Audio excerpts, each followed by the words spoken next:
for all to see, the signs we've lost our way. When we jail our heroes and applaud our villains and turn our hearts away. Like a silent choir, too scared to sing the anthem of a braver day. The Ballad of Dr. Bruce Paix. The Ballad of Dr. Bruce Paix. Still like the old theme for that. It's good little theme there. Right.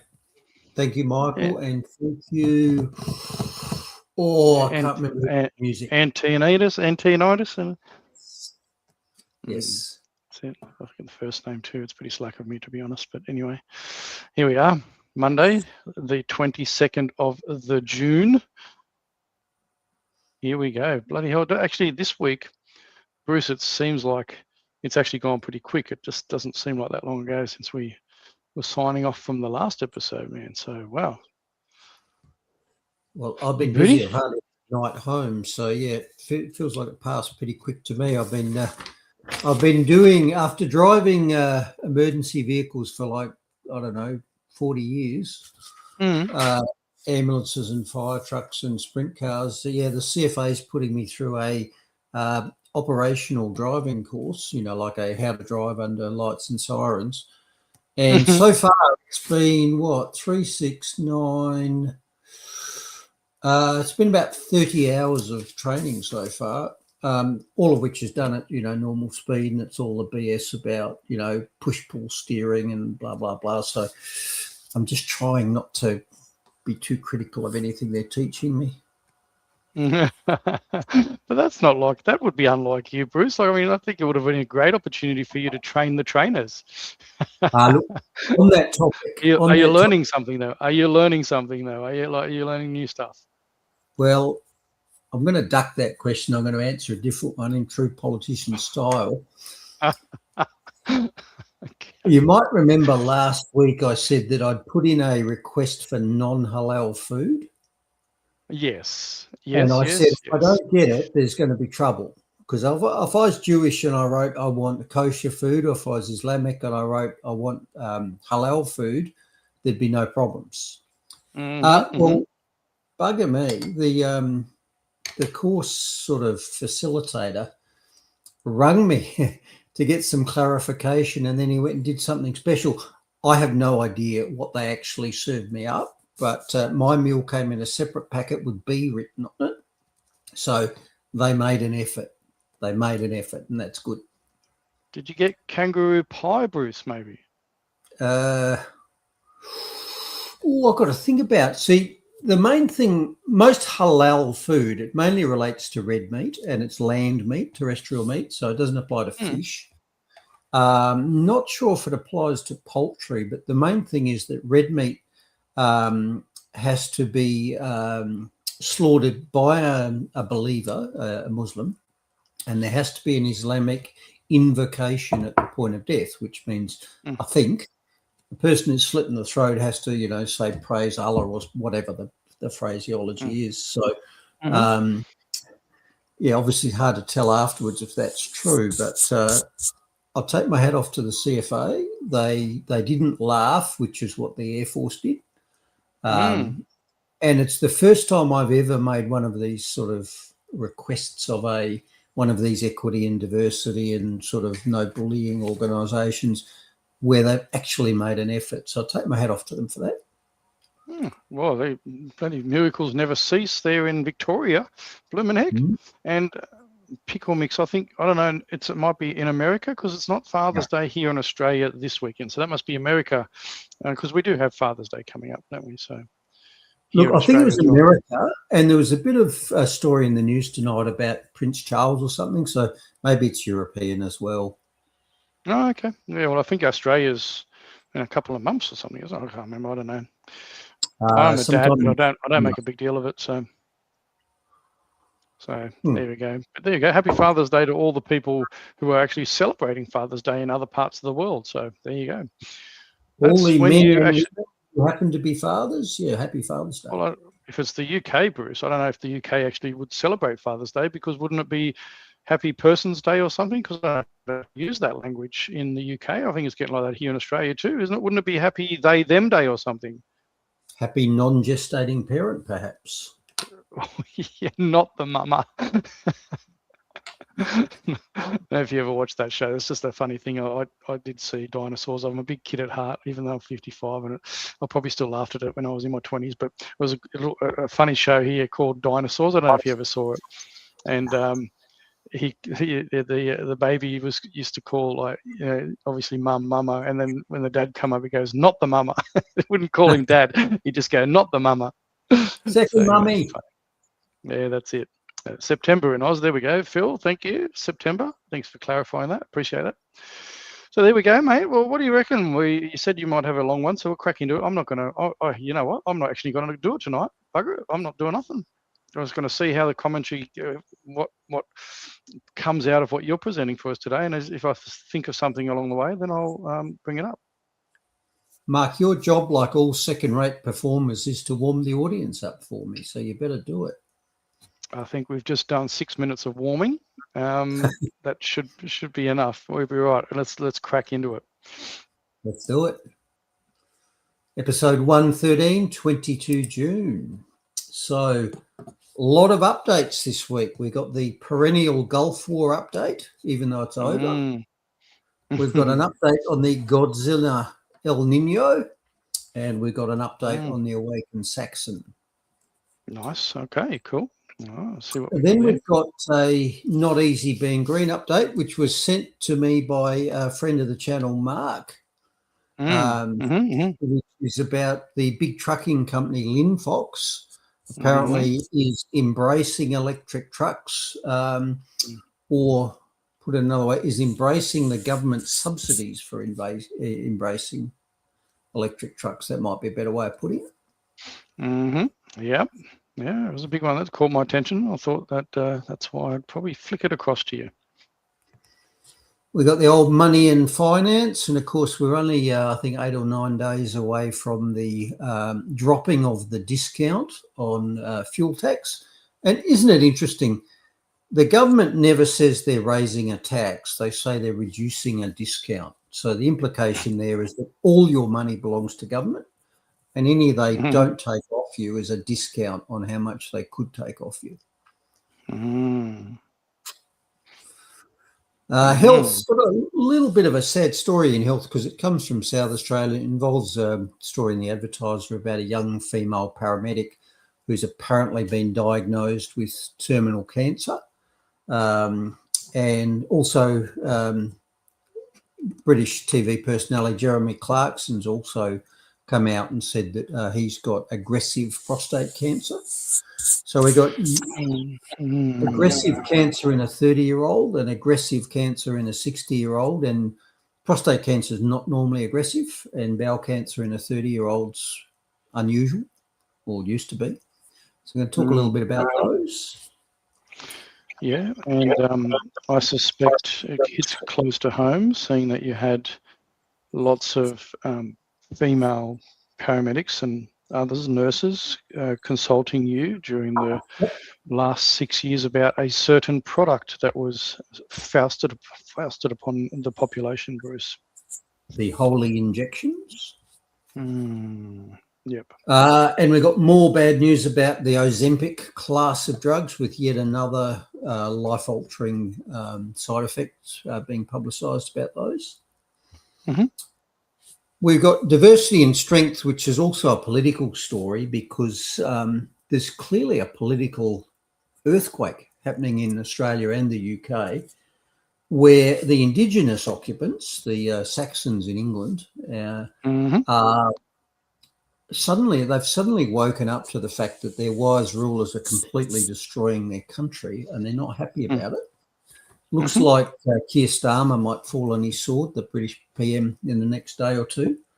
And almost every week there's a new story comes out that says that One Nation's just pulling further ahead of the mainstream parties, and that the Liberal National Coalition in particular is looking at a wipeout. I read a story just tonight that said One Nation was looking at 60 or 70 lower house seats on current numbers. They currently have two, and they're looking at mainly winning 60, and many of those will be coalition or Liberal National Party seats. And in fact, there are predictions that the Liberal National Party will be less than double figures if the current numbers hold into the next parliament. So One Nation has well and truly replaced them, and good riddance. Bye-bye. You had your chance. Yeah, well, they did have their chance. Yep, there was enough people shouting up at them from every angle for them to pull their head in and get rid of the moderates within their party and grow some kahunas. And apparently, I think from polling as well, Cos Samaris and that, I think other people are evaluating it, there is about a 5% bleed from Labor apparently. So there is some bleeding happening from Labor from all accounts and purposes. Yep. I'd like to see more bleeding coming from the Greens as well. I'd love to see them being a party of the past and chucked into the dustbin of history. But anyway. Yep. So big changes there. In the government overreach section, story I think again from the Adelaide Advertiser said shock horror. Government data collection services are insecure and a magnet for hackers. Behold. Now, my standard process is none of your business for any of my affairs regarding government. So I always tick the do not include in my health record, etc., etc. And this is just yet another reason. Not only should the government not know about your business, they shouldn't be trusted with your data, which they can't be trusted with, and which then bleeds off to criminals. Yeah. And finally, we're going to end out with a zombie story. Guess what's back, Mark? Guess what's back? Oh no, not the old bird flu. Oh, eggs on the Bird hunt again. flu. See you later. The flappy things, eh? Bird flu's flown in on the transnational air currents with a wild bird vector. So apparently they're going to start shutting down poultry farms. So again, how does closing the gates on your poultry farm affect a bird that's flown thousands of kilometres and happens to crap into your farm or onto the roof of your shed or whatever? It's just bonkers crazy. But that's the next thing they're pushing out at us, apparently. Yes. Interesting stuff. And Gail, interesting comment there, Gail. So I don't know, I haven't really gone a deep dive there, but make some comments on Gina Reinhardt wanting to give Australian land to Israel for free. I haven't looked at that, so I'm not sure what that's all about. Yep. And if I have any concerns about One Nation, it's the fact that, they do appear to still be captured by the Israeli lobby. Surprise, surprise, so's Labor, so's the Liberal Party. And I do have a concern about that. But again, I have realistic expectations here. The first thing I want the Liberal Party utterly destroyed. Thank you, Scott Morrison. Thank you, Stephen Marshall. Thank you, insert your local Liberal politician who betrayed you here. And I don't expect One Nation to make government in their own right at the next election. Maybe they will. That'd be great. But if they succeed in utterly destroying the Liberal Party, that's a great start. I'll take that. Yeah. Yeah, absolutely. I mean, look, at the end of the day, it doesn't even matter if it's the Israel lobby or whatever. I'm currently finalising a follow-up article to what I've been writing into about government. Australians for Better Government have been talking about CIRs, citizen-initiated vetoes, and all that. But just the structure of our mechanisms to push back on overreach of government, and I've been doing quite a bit of work and research on that, putting some lengthy articles together. And what it really needs is a lot more people becoming aware and awake that they hold the power. It is about the populace. The people should have the power to push back against government. No matter, all through history, government gives power. If you don't have enough checks and balances or proper adequate checks and balances in place, they will take more and continue to take more, because that's just human nature. Just like every one of us is fallible, so are people that are given power.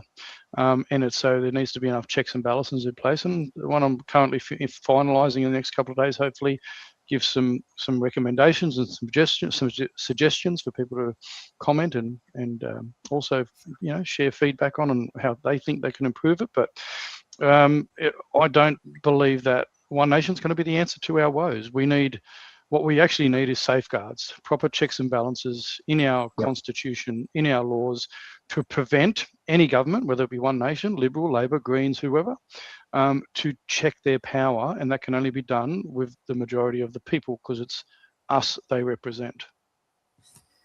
And I'll give you an interesting take on that. I had a discussion best part of a year ago with a couple of Swiss citizens who are in Australia. They were, believe it or not, volunteer firefighters in Switzerland. So I took them down to the fire station, showed them the truck, and had, maybe half a day just bouncing ideas off them. And we spoke about the recall model and the citizen-initiated referendum that the Swiss had. And they said one of the biggest benefits of it is not that you can cancel bad government policy, bad legislation. It's that you don't get it in the first place, because the government knows that the citizens can recall and extinguish it. And so they're much more judicious about what they do in the first place. Yeah, 100%. And, when people if you keep an eye out for it, I actually do reference the Swiss model quite a bit in the piece that I'm putting together. But what it also heavily relies on, Bruce, is that the Swiss have obviously had this in place for a long time. They've got a very much more politically astute and educated population. Now, Australians are generally, I reckon, lazy as far as their politics go. They're too busy trying to buy their watercraft and their ski boat, or they're doing this and that, and they don't care about politics, mate. They go to the polls once every 4 years, and then they wonder why all of a sudden they're limited in their of where they can fish, or they're limited in or they've got the government telling them that they've got to inject something into their body, or whatever it is, right? So it's a two-phase thing. It's about waking people up to the fact that government can get too powerful, even if you have got a constitution and things in place, if you haven't got the right mechanisms in place. So, and this is an ongoing education campaign, and that's what I kind of hope to do with what I'm doing with my research and my writing. I'm actually learning a lot while doing it. So one of the beauties about having a platform of your own, where you can push out articles that can be challenged as well, is that you pick up a lot of things and you do learn as you go. But when you consider, though, Bruce, I think we're in the place that we could do it. There were some numbers thrown around, mate, that the Aligned Council of Australia, with all the groups that were underneath it, had roughly between 1 million to 1.5 million people that were following all the different groups that were supposed to be aligned with the Aligned Council of Australia. Now, the Swiss model relies on something like 50,000 for one model, or 100,000 citizens putting a petition together to have something changed. Now, that's only a small fraction of the 1 million to 1.5 million disenfranchised Australians currently that see a problem with our country. Now, imagine what we could do with 500,000 people. Even if 500,000 of that one, that's a third. Let's say that, it's a third. I mean, the government cannot ignore 500,000 people that want to strengthen our constitution and or want to repeal bills that are bad. And the other part of that is the ability to be able to recall a politician you believe is absolutely redundant and shouldn't ever be in there. They're into their term and they're bloody absolutely ridiculous, including prime ministers who aren't actually in our constitution anyway. For example, if your state voted 65% to 35% against an unelected Aboriginal voice to Parliament, that might be a reason to withdraw or recall Peter Malinauskas, Dan Andrews, the people who clearly were going against the voice of the people. Yeah. Yeah, 100%. And this is the other thing I'm actually writing up in the article, is that South Australia, Victoria, New South Wales don't actually have a proper constitution compared to the Australian in regards to regards to referendums.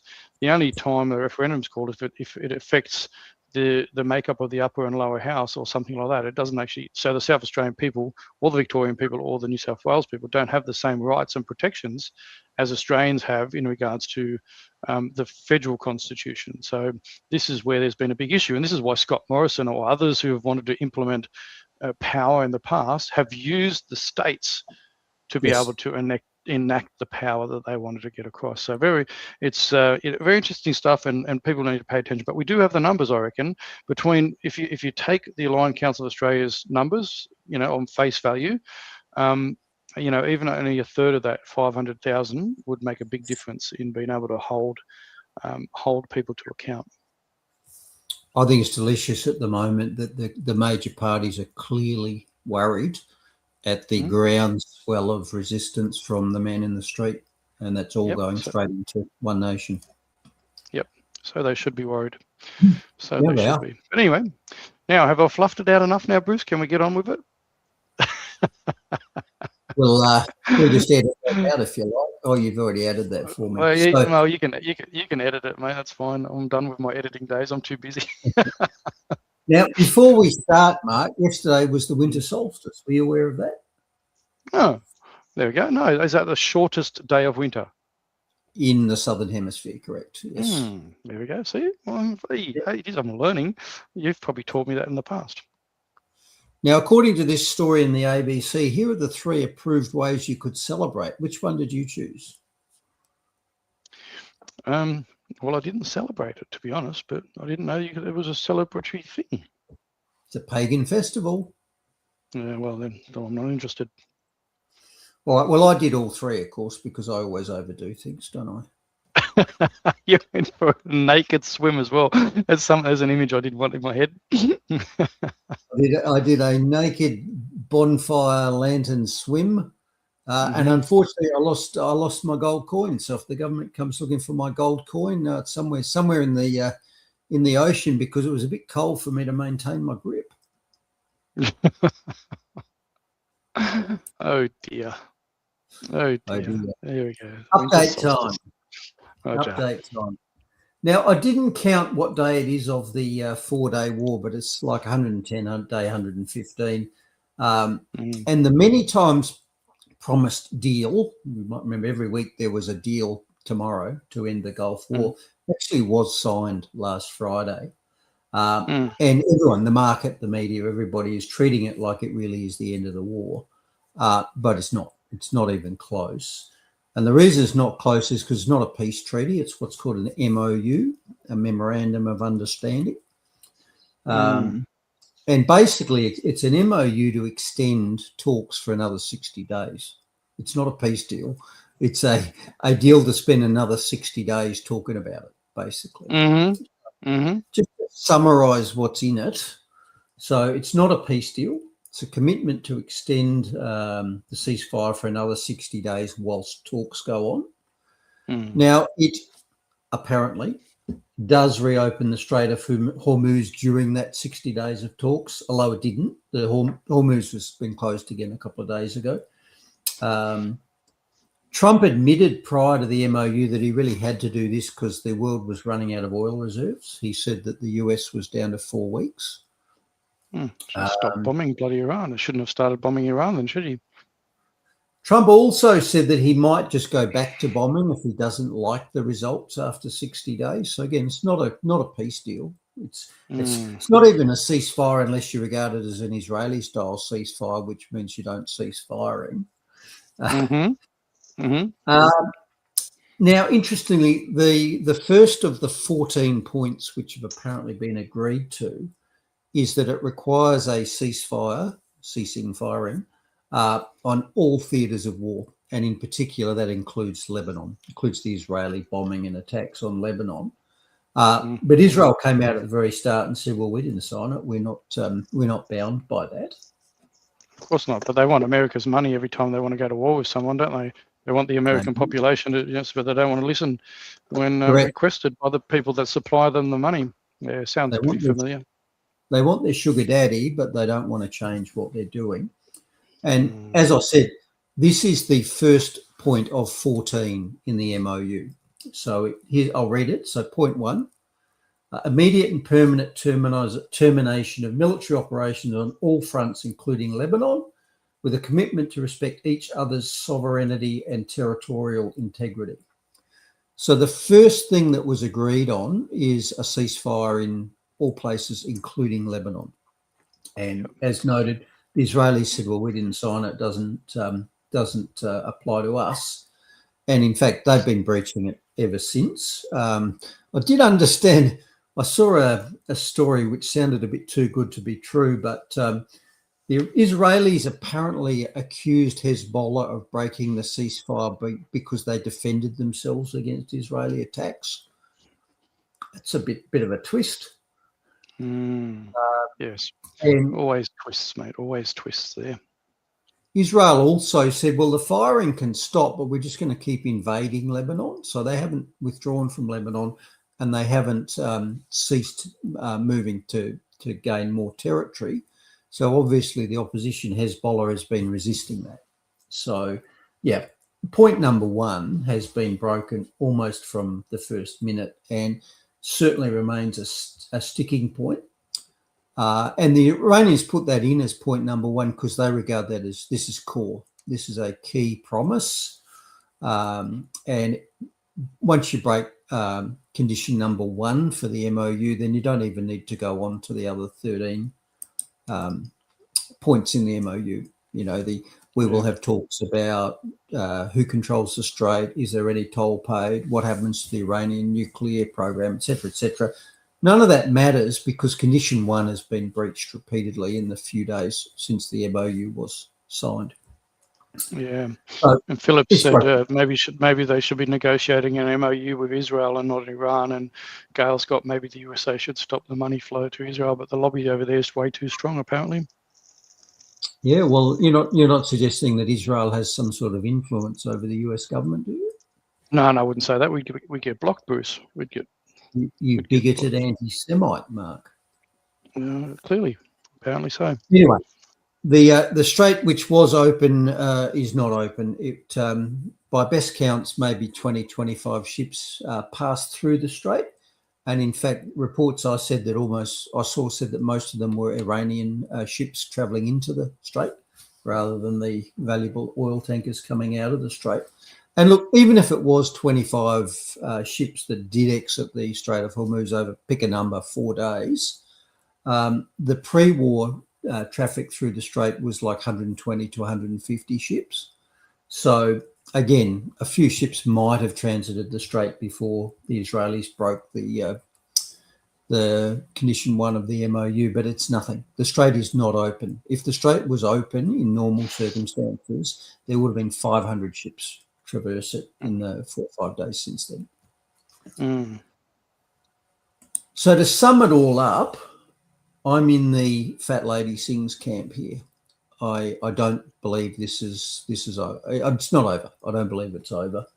And so I'm just going to wait. And I think I said last week, whilst the media and everybody says, great, it's been resolved, I'm going to be waiting at least till the end of the year to see what really transpires. And I'm reminded of the Swedish health minister early in the COVID era, when Sweden refused to do the draconian template of lockdowns and so forth, and was heavily criticised and told that, Sweden will cease to exist due to viral death. And he said, don't judge me now, judge me in a year or two. And sure enough, that his judgment proved sound a year or two later compared to the other countries of Europe. So I'm waiting for the fat lady to sing, and it hasn't happened yet. Now, incidentally, if you're wondering where that expression comes from, it's an operatic. You said you were going to do this quite regularly. You were going to say, you were going to look at some words and terms, but you've just been too busy that you're going to unpack those terms. And here you go. I've got to slip one into the update section. But the fat lady sings is an operatic term that principally relates to Wagner's Ring Cycle. And the fat lady is Brunhilde, who is the key soprano in the piece. And Brunhilde is a Valkyrie. And for those who haven't seen it, and I'm one of them, the Ring Cycle is an absolute epic. When it's performed in theatres, it goes for days. It's not a 2-hour opera. It goes for 3 or 4 nights. Wow. And at the very end of the Ring Cycle, the crescendo is Brunhilde, the fat lady, singing, and she sings for 20 minutes at the end of it. So it's thought that that's where the Fat Lady Sings piece comes from. And to chunk it up into the Strait of Hormuz setting, so you've got a massive, long-lasting, complex piece, and you can't judge that it's finished until it's really finished. So that's what that was. Oh, there we go. You get that's an education. That's a big opera though for 3 or 4 days. Der Ring des Nibelungen. Yeah, it's some sort of German thing, I think. Yeah, I think I should have known that, but because I'm Australian, I didn't. So I'm not convinced that the MOU's got any teeth, and even if it has, it doesn't actually achieve anything except another 60 days of talks with the Strait Open if it holds. And so the Babylon Bee summed it up thus. Even if the MOU holds, Trump commemorates ending the war he started by opening the strait that was open. Oh yeah, it's a big new deal. It's beautiful. It's just a beautiful deal. It's just the best deal that I've ever done, Bruce. It's a big, beautiful deal. Thank you for your attention to this matter. He said the same about Operation Warp Speed still, didn't he? About he's still gloating about the vaccine success. Is he still gloating about that as well? I think he's rather presciently gone quiet on that. It's just a pity he can't go quiet on a few other things and admit that he was wrong. But here's JP's take also on the achievements now that the war is over. Oh, got another screen, brother? You want to bring up? Have you got it? We'll remove this one. You want to bring the other one up on screen, on the screen? Hang on. Didn't come up. All right, let's try again. Taxi. What do we got? Share screen. There you are. Share screen. We'll share you, JP. Dude, we won the war. It's coming up now, brother. Over. Be still. Yeah. You were saying this war was stupid the whole time, but you can suck it because we won. Oh, you think we won? Yes, you Jew-hating numbskull. Well, how did we win? We have a peace deal, bitch. So what did we win? We won like the victory. Trump got us across the goal line. Do you know the terms of the peace deal? Yeah, like the Strait of Alex Hormozzi. That's open again. Did you know that was open before the war started? So we got that open again. That's a big W right there. And did you know that part of the peace deal is Iran can start charging a toll for ships to go through now? They were probably doing that before the war. No, they weren't. And this new toll revenue is estimated to generate $10 billion a year for them. Who cares? Nobody cares. Well, whatever made you want to start the war with Iran, now they'll have an additional $10 billion a year to fund that. Dude, whatever. It's totally worth it for us to walk away the winners, because with this peace deal, Iran can't have nukes. Do you know they didn't have nukes before the war either? Nope. That's why we went to war. And them not being able to have nukes anymore, that makes the whole war worth it, just for that. The director of national intelligence reported that all of the intel agencies said Iran didn't have nukes. So yeah, now they don't have nukes for real. We won. So according to you, them not having nukes like they didn't have before the war, and the strait that was open before the war that only closed because of the war being open again constitutes us winning? Is that what you're saying? Is winning big time. Full circle victory. Hey, do you remember that loser Obama and how he got bitch slapped around by Iran with loser deals? Like, he even unfroze $1.7 billion of Iranian funds for them to just have. Trump was very critical of that. Do you know Trump is unfreezing $24 billion of Iranian funds for them to have? I think these are different circumstances. And well, with inflation and all, it's hard to compare if 24 billion is worth more or less than 1.7 billion. Do you know how much money we've agreed to pay Iran for war damages? I don't know, like $700-800, $300 billion. Oh yeah, I heard that, but it's not that bad. It's not what you think. Iran only gets that money if they meet their obligations of the peace deal. Well, yeah, of course. If they didn't, there wouldn't be a peace deal. So it's not like we're just giving Iran $300 billion. We're only giving it to them if they do what they say they're going to do. Exactly. So it's not what you think. No, that's my exact understanding. Hey, you don't think that's winning? Well, I don't understand how your mind works. I mean, look, Trump was in a tough place. There was a war going on. A war that he started. A war was going on for whatever reason, and to bring about peace, he had to make some minor concessions. I mean, peace is all he wanted in the first place. And now we have a peace deal. And I'm sorry that you can't see it, but Iran lost and we won. Just to make sure I'm understanding you clearly. The U.S. gives up $24 billion of funds to Iran. The U.S. pays Iran $300 billion in war damages, and our military cost to create those damages was $29 billion. The Strait of Hormuz is open. Still, only now Iran charges tolls, generating $10 billion a year for them. And Iran can't have nukes. So that's the same as before the war. So we lose $354 billion and American lives. Iran gains $324 billion, and they charge a toll on the strait. So annualized over 5 years, that's an additional $50 billion. So conservatively, Iran gains $374 billion and literally doesn't have to change anything. And this is what winning looks like to you? Yes. Major victory, if you ask me. Just imagine you have a neighbor who's kind of a dick, treats you bad. Oh, I have that neighbor. And you sign a deal with him where you pay him $300,000 to not change anything he does. And it costs you $29,000 in lawyer fees to draw up the paperwork on this winning deal. So the deal costs you $329,000 and the neighbor gets $300,000 of your money, and he doesn't have to change anything, but he can kind of use that money against you if he wants.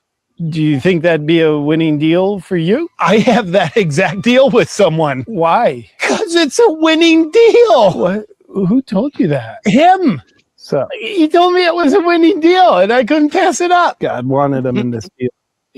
God wanted it. Enjoy winning the way you are. You deserve this. Thanks, man. So it sounds like you're admitting you're wrong and this peace deal is a win. Do you want in on this deal? You do you. JP is, yeah, he's a cracker. He gets away with an awful lot, doesn't he? American comedian JP Sears, isn't he great? Yes, yes, very well. I think the research and all that sort of stuff behind all that, because you know a lot of that'll be sourced from somewhere. And his numbers, the 350 billion, that doesn't include all the damage around the rest of the world. Doesn't include the extra hundreds of dollars that you and I have paid for diesel in the last 3 months because of the price going up. Doesn't include inflation going forward into the future, rising food costs because of fertilizer shortage, etc., etc., etc. Well, so, here's another thought, Bruce. What about all those countries that have had regime change by America and its allies over the years, and whether they come back for reparations, mate? What would that look like? Oh dear. Oh dear. Let's bring this back up for you, brother. Gotcha. All right. He's very clever. He's very clever, isn't he? Now, they say in politics that nothing happens by accident. And so the symbolism of the signing of this deal last Friday in Paris, in Versailles, where I've been, I thought was interesting. So this was a major deal to end a war that had cost hundreds of billions of dollars, thousands of lives, disrupted global economies. And it was signed by one party as the entree to a state dinner in Europe. When does that ever happen? No. Iran wasn't even there. There was no lineup of dignitaries. This wasn't the battleship Missouri with MacArthur and Hirohito signing. This was Trump basically just putting his signature on the back of a napkin before going to dinner, without the other side even being there. Yeah. That's not an accident. And I really hope that the symbolism is accidental, because historically you might know that the original Treaty of Versailles was the treaty that ended the First World War. So they had an armistice on the 11th hour, 11th, blah, blah, blah, in 1918. And then there was negotiations for, I think, a year or two before the actual peace treaty was signed in the Palace of Versailles in, actually it was 1919, so I'm guessing it was a year. And that Treaty of Versailles, which ended the war, punished the loser, the Germans, very harshly. And it is widely acknowledged that the harshness of that penalty sowed the seeds for the Second World War about 20 years later. So let's hope that the whole Versailles thing here is an accidental symbolism, although I've got to say nothing's accidental in politics, especially at that level. Yeah, geopolitics like that, for sure, 100%. Yep. And I think the punishment for World War II, I think Germans didn't finish reparations until about a decade ago, about only 5 to 10 years ago, apparently. I believe it was the same for the British. I think they only paid off their debts to the Americans in the last decade or two as well. Yep. So, yes, wars are extremely expensive, and the cost is borne by young people in the fighting, and then it's by young people from then on paying for it. Yep, exactly right. Well, this is all that unchecked power, isn't it, Bruce? Yep. And here's a few wrinkles you may not be aware of, and the mainstream media doesn't appear to be aware of, with all of their sort of happy clapping and, the war's over, it's done. We're immediately seeing these sort of things. The Strait of Hormuz is open, and not only is it open, but it's better than it was before. We're going to get a wave of oil supply pushing oil prices down, apparently. Let's just look at a few wrinkles, or winkles, as I said a few weeks ago, a few winkles in that zeitgeist. First off, there are maybe a couple of thousand ships of different sizes stuck in the Persian Gulf, and they've been there for more than 100 days. The Persian Gulf is warm water, and barnacles grow on stationary objects in warm water. So all of those ships will be seriously fouled by barnacles from their time there. So there's that. The oil aboard the ships is also going to be deteriorating. So you've had oil in warm ships for 100 days. And I doubt whether any of the tankers in the Persian Gulf are empty, because one of the things that happened early on in the war is the oil continued to be produced by the oil fields. It went into storage tanks, buffer tanks, and it then gets loaded on ships. So there's a small slop in, slop out capacity, but the whole system is reliant on oil coming out of the ground, going onto ships and disappearing. So the storage tanks filled up pretty quickly, which means your next storage tank is your ship. So if your ship is stuck in the Gulf and can't get out, you can guarantee that every tanker that was stuck in the Gulf got filled, because after the tanks were full and the ships were full, they started shutting down oil fields. And shutting down oil fields is a very dicey business. You don't just stick a straw in the ground, Jed Clampett style, and get oil coming up. As fields draw down, they do a whole lot of complex engineering to keep them producing. So as a simple example, if your oil well, is a stick in the middle of the field with oil coming out of it, all around the edges of it, they'll be injecting water down into it to push the oil towards the center and keep it producing. And that's particularly so as fields mature and don't have the pressure to produce. So they had to stop doing that because they couldn't have the oil still coming out. And when you stop doing that, all sorts of things happen geologically. So the water doesn't stay where it is, pushing this oil bubble. It mixes, cracks, it goes elsewhere. So simply switching on, switching off an oil field is not a thing. You can permanently damage it, switching it off, and bringing it back online is difficult as well. So all the tankers are going to be full and the oil fields are going to be shut down. So here I'll just read the script from that regarding the oil in the tankers where it's been sitting warm for 100 days. Many of the tankers have been sitting with crude aboard for up to 4 months. That oil is not in good condition.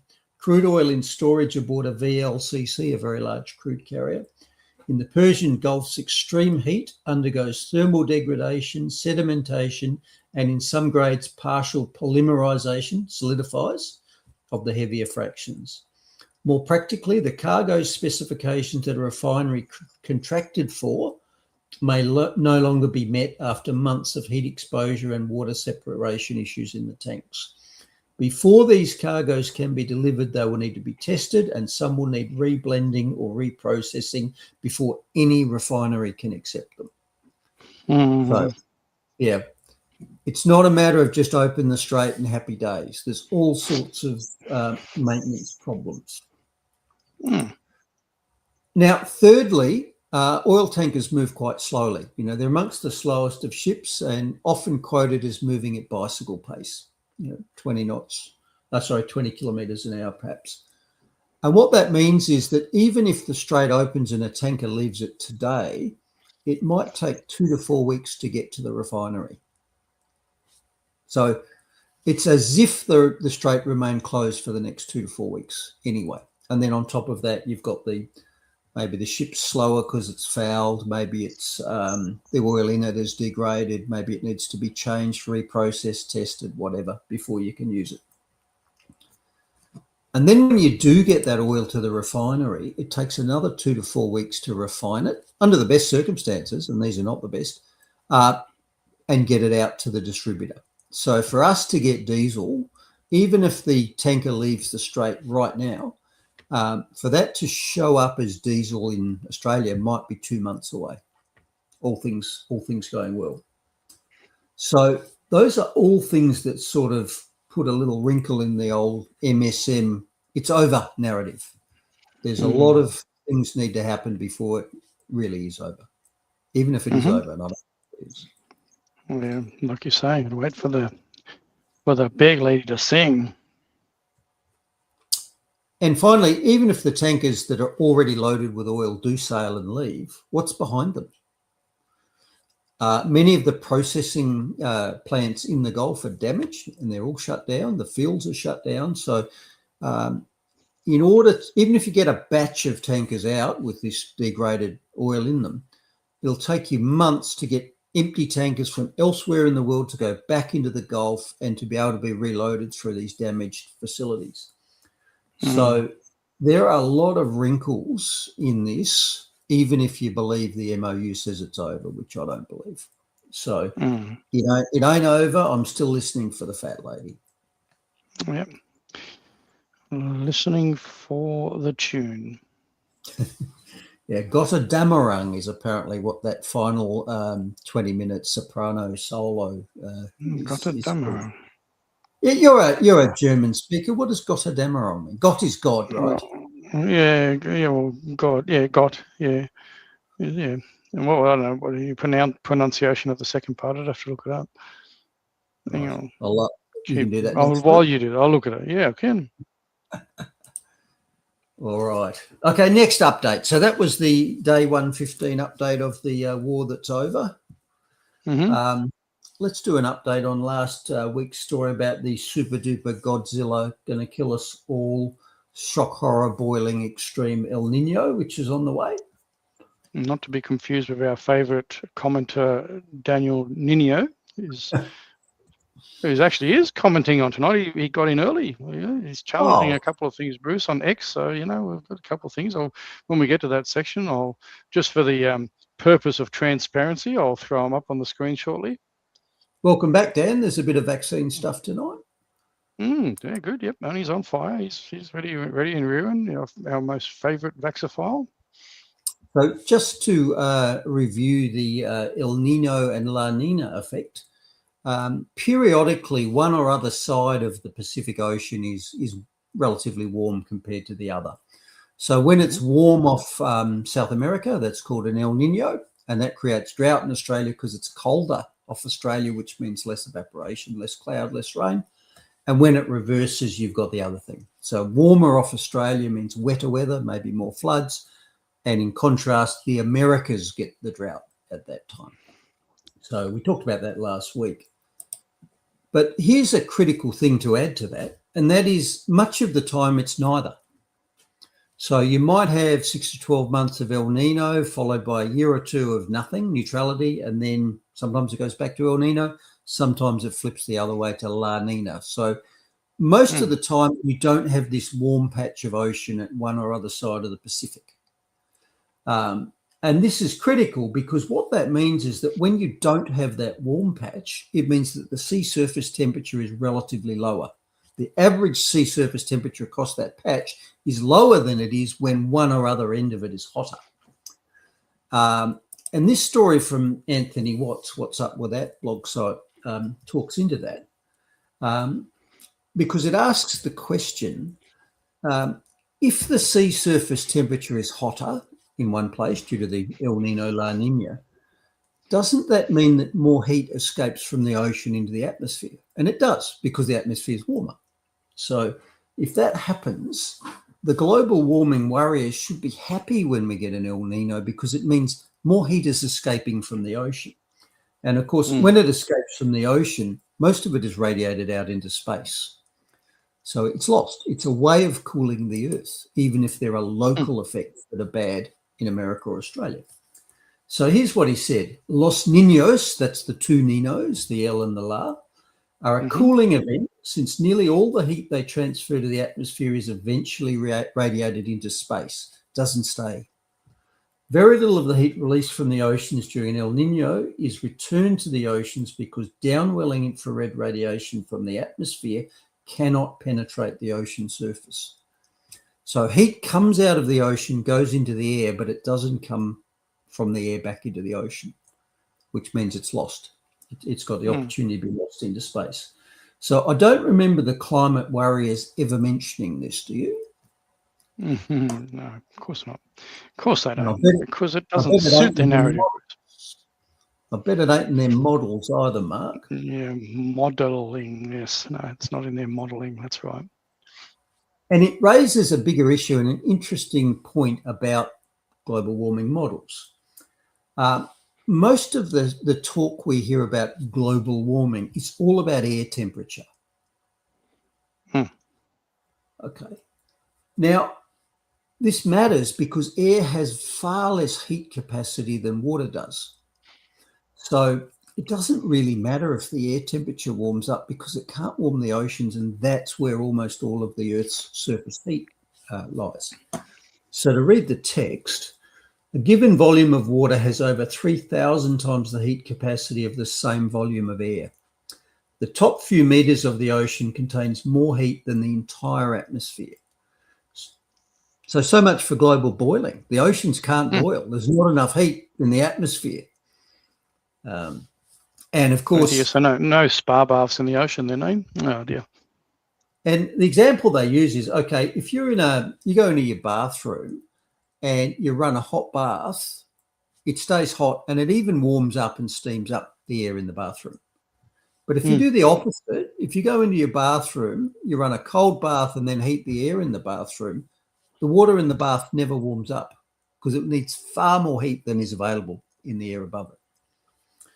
And of course, we know from Ian Plimer and other geologists' work that there are vast sources of heat well below the surface of the ocean that we don't even know about. Some estimates say there's 1 million subsurface volcanoes in the 70% of the Earth that's covered by oceans. Now, volcanoes, when they're active, are putting heat into the oceans. This is not accounted for in the models. The models only talk about warming of the air above the oceans, insignificant compared to the thermal mass of the water, utterly insignificant. Yep. All right. But we know that. They know that. They just got to trust the science, trust the experts, Bruce. It's sciencey and it's hard. Just trust. Trust. That's right. Don't critical think. No time for critical thinking, Bruce. Now, here's another update. So, third update for the week. And this is the update on the Wrath of the Awakened Saxon that we played last week. And it's this story from Scotland. And in this story, an Indigenous Scot went on his own form of diverse knife hacking and apparently attacked 5 Muslims with a knife. And when he was finally brought down, in the same manner as those Islamic attackers who are yelling Allahu Akbar as they're carrying out their attacks, he also telegraphed what his motive was, because he was filmed as he was being arrested saying, I'm protecting the country from those effing Muslim bastards raping our young daughters. Enough is enough. I've had enough. Mm-hmm. So, like we said last week, the Saxons, now admittedly, not all, the Scottish heritage is not all Saxon. There's a fair bit of it, but there's a lot of Celtic influence as well. But leave that aside.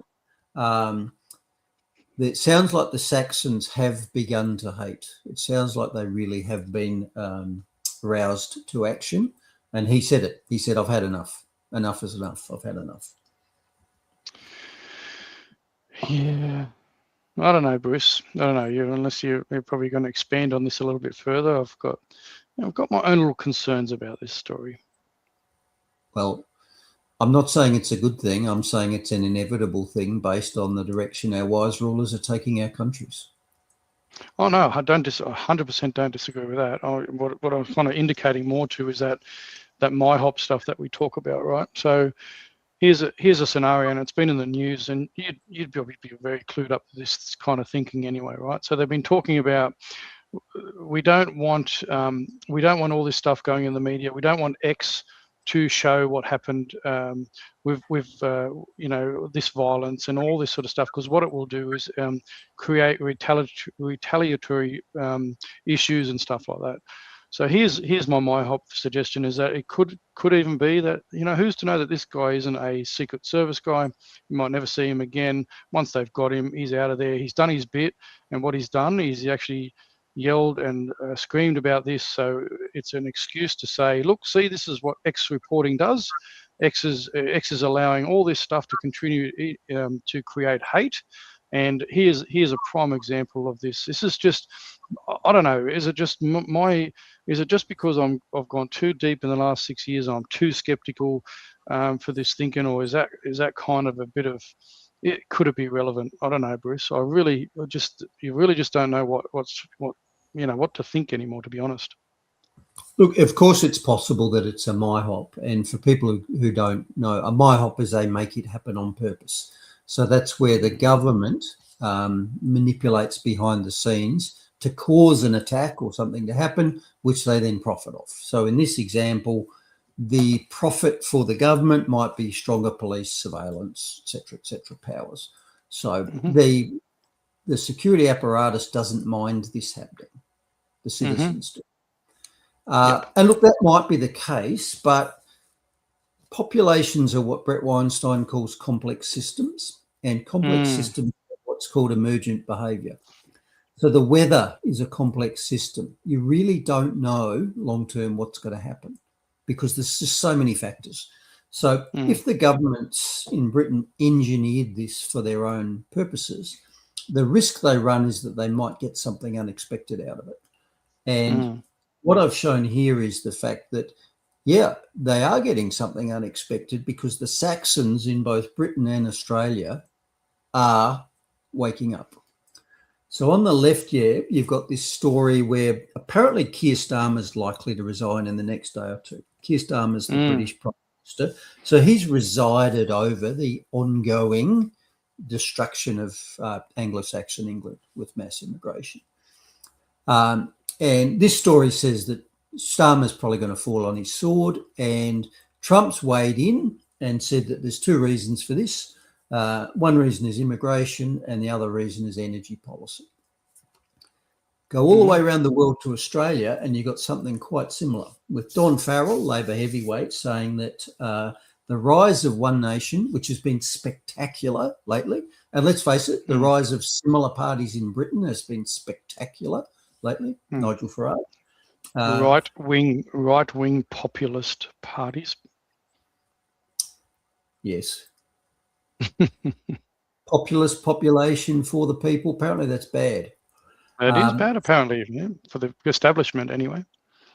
Don Farrell said that the rise of One Nation can be directly tied to the Bondi massacre. So in other words, mass incompatible immigration as well. So, yeah, look, maybe these were my hopes, or maybe this is emergent behaviour, and maybe the Saxons are finally starting to say we have had enough and pushing back. And that's certainly happening. So if this was a government plan, then it's getting away from them. It's escaping them. Yeah. But isn't it interesting in both places, immigration number one, energy policy number two, it's the same in Australia. This is why One Nation has risen, and this is why the Labor government in Britain looks like it's going to fall and be replaced with these parties that represent the people, also known as populist parties. It's the same in both places. Yeah, exactly right.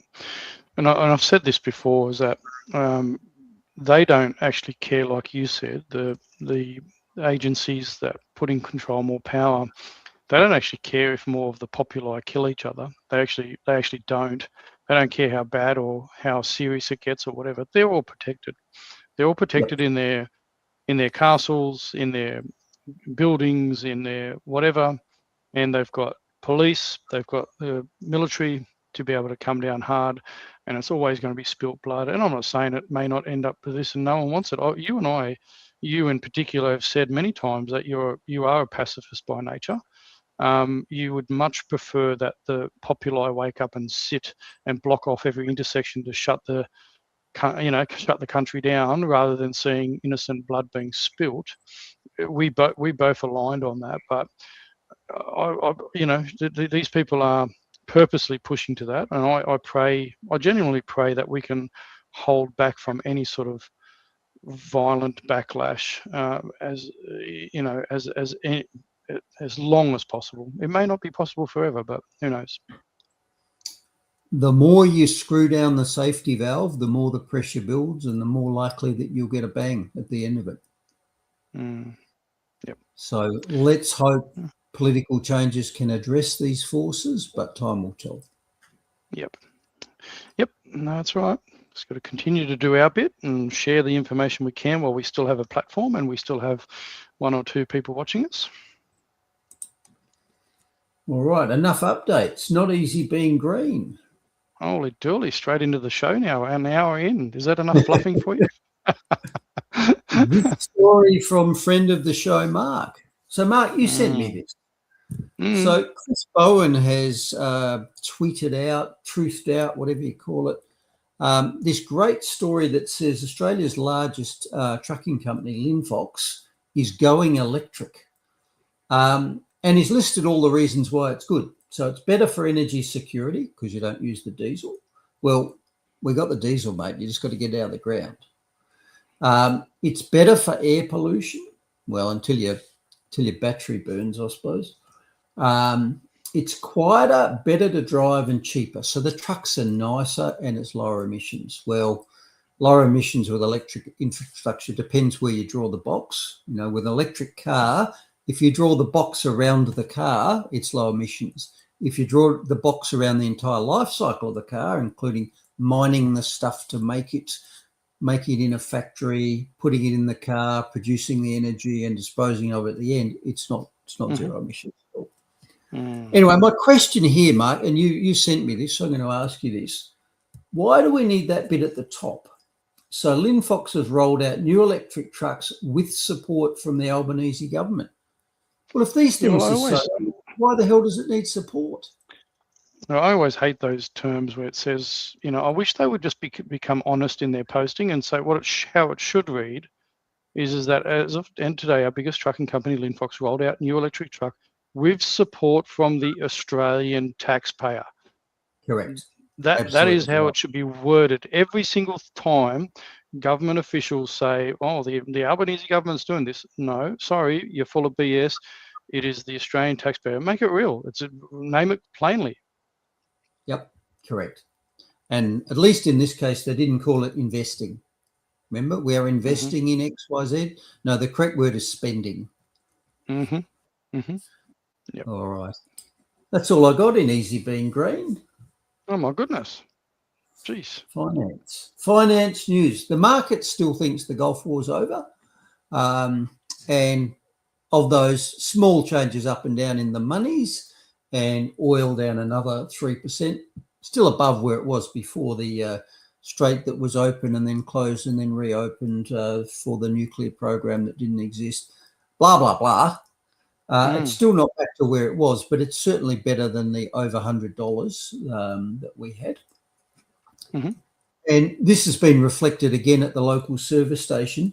And this might be the last time I use this slide for a while, at least until the rushing freight train of what's inevitably coming hits us.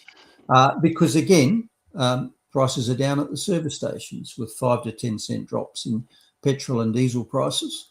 And I'm not saying I want to pay more, but I am saying the market is lying to us. With all of the uncertainty about supplies of liquid fuels, these prices can't be real.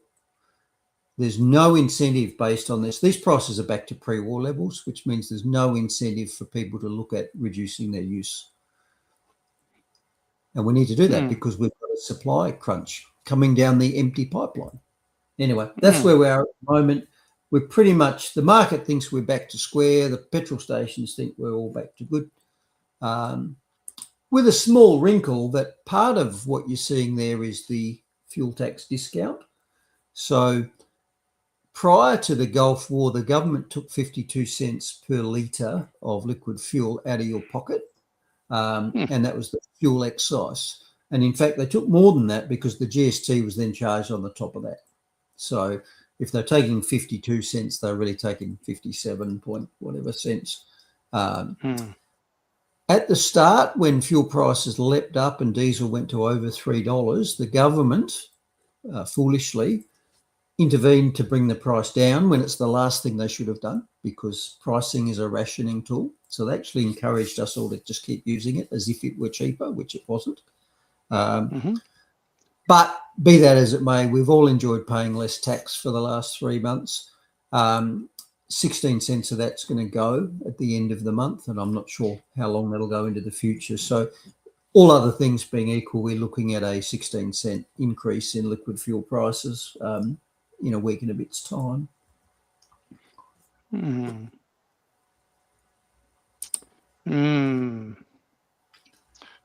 Daniel time, come on down, Daniel. Oh no, he's already firing. He's hammering you on the cancer stuff, and he's putting all these links in there, Bruce, on my X account. So, but anyway, I might flick them through to you at some stage. But anyway, I wasn't aware I'd actually presented that story yet. No, in the intro, because he watches our intro, mate. He sees what you're going to cover, and then he's hot off the trot. She mentioned that there could be a likelihood that we would talk about excess cancer, and he's got in early, brother. I hope he hasn't grok checked me, because that would make my story completely fall away, wouldn't it? Well, no, everything's grok checked, mate. You know that.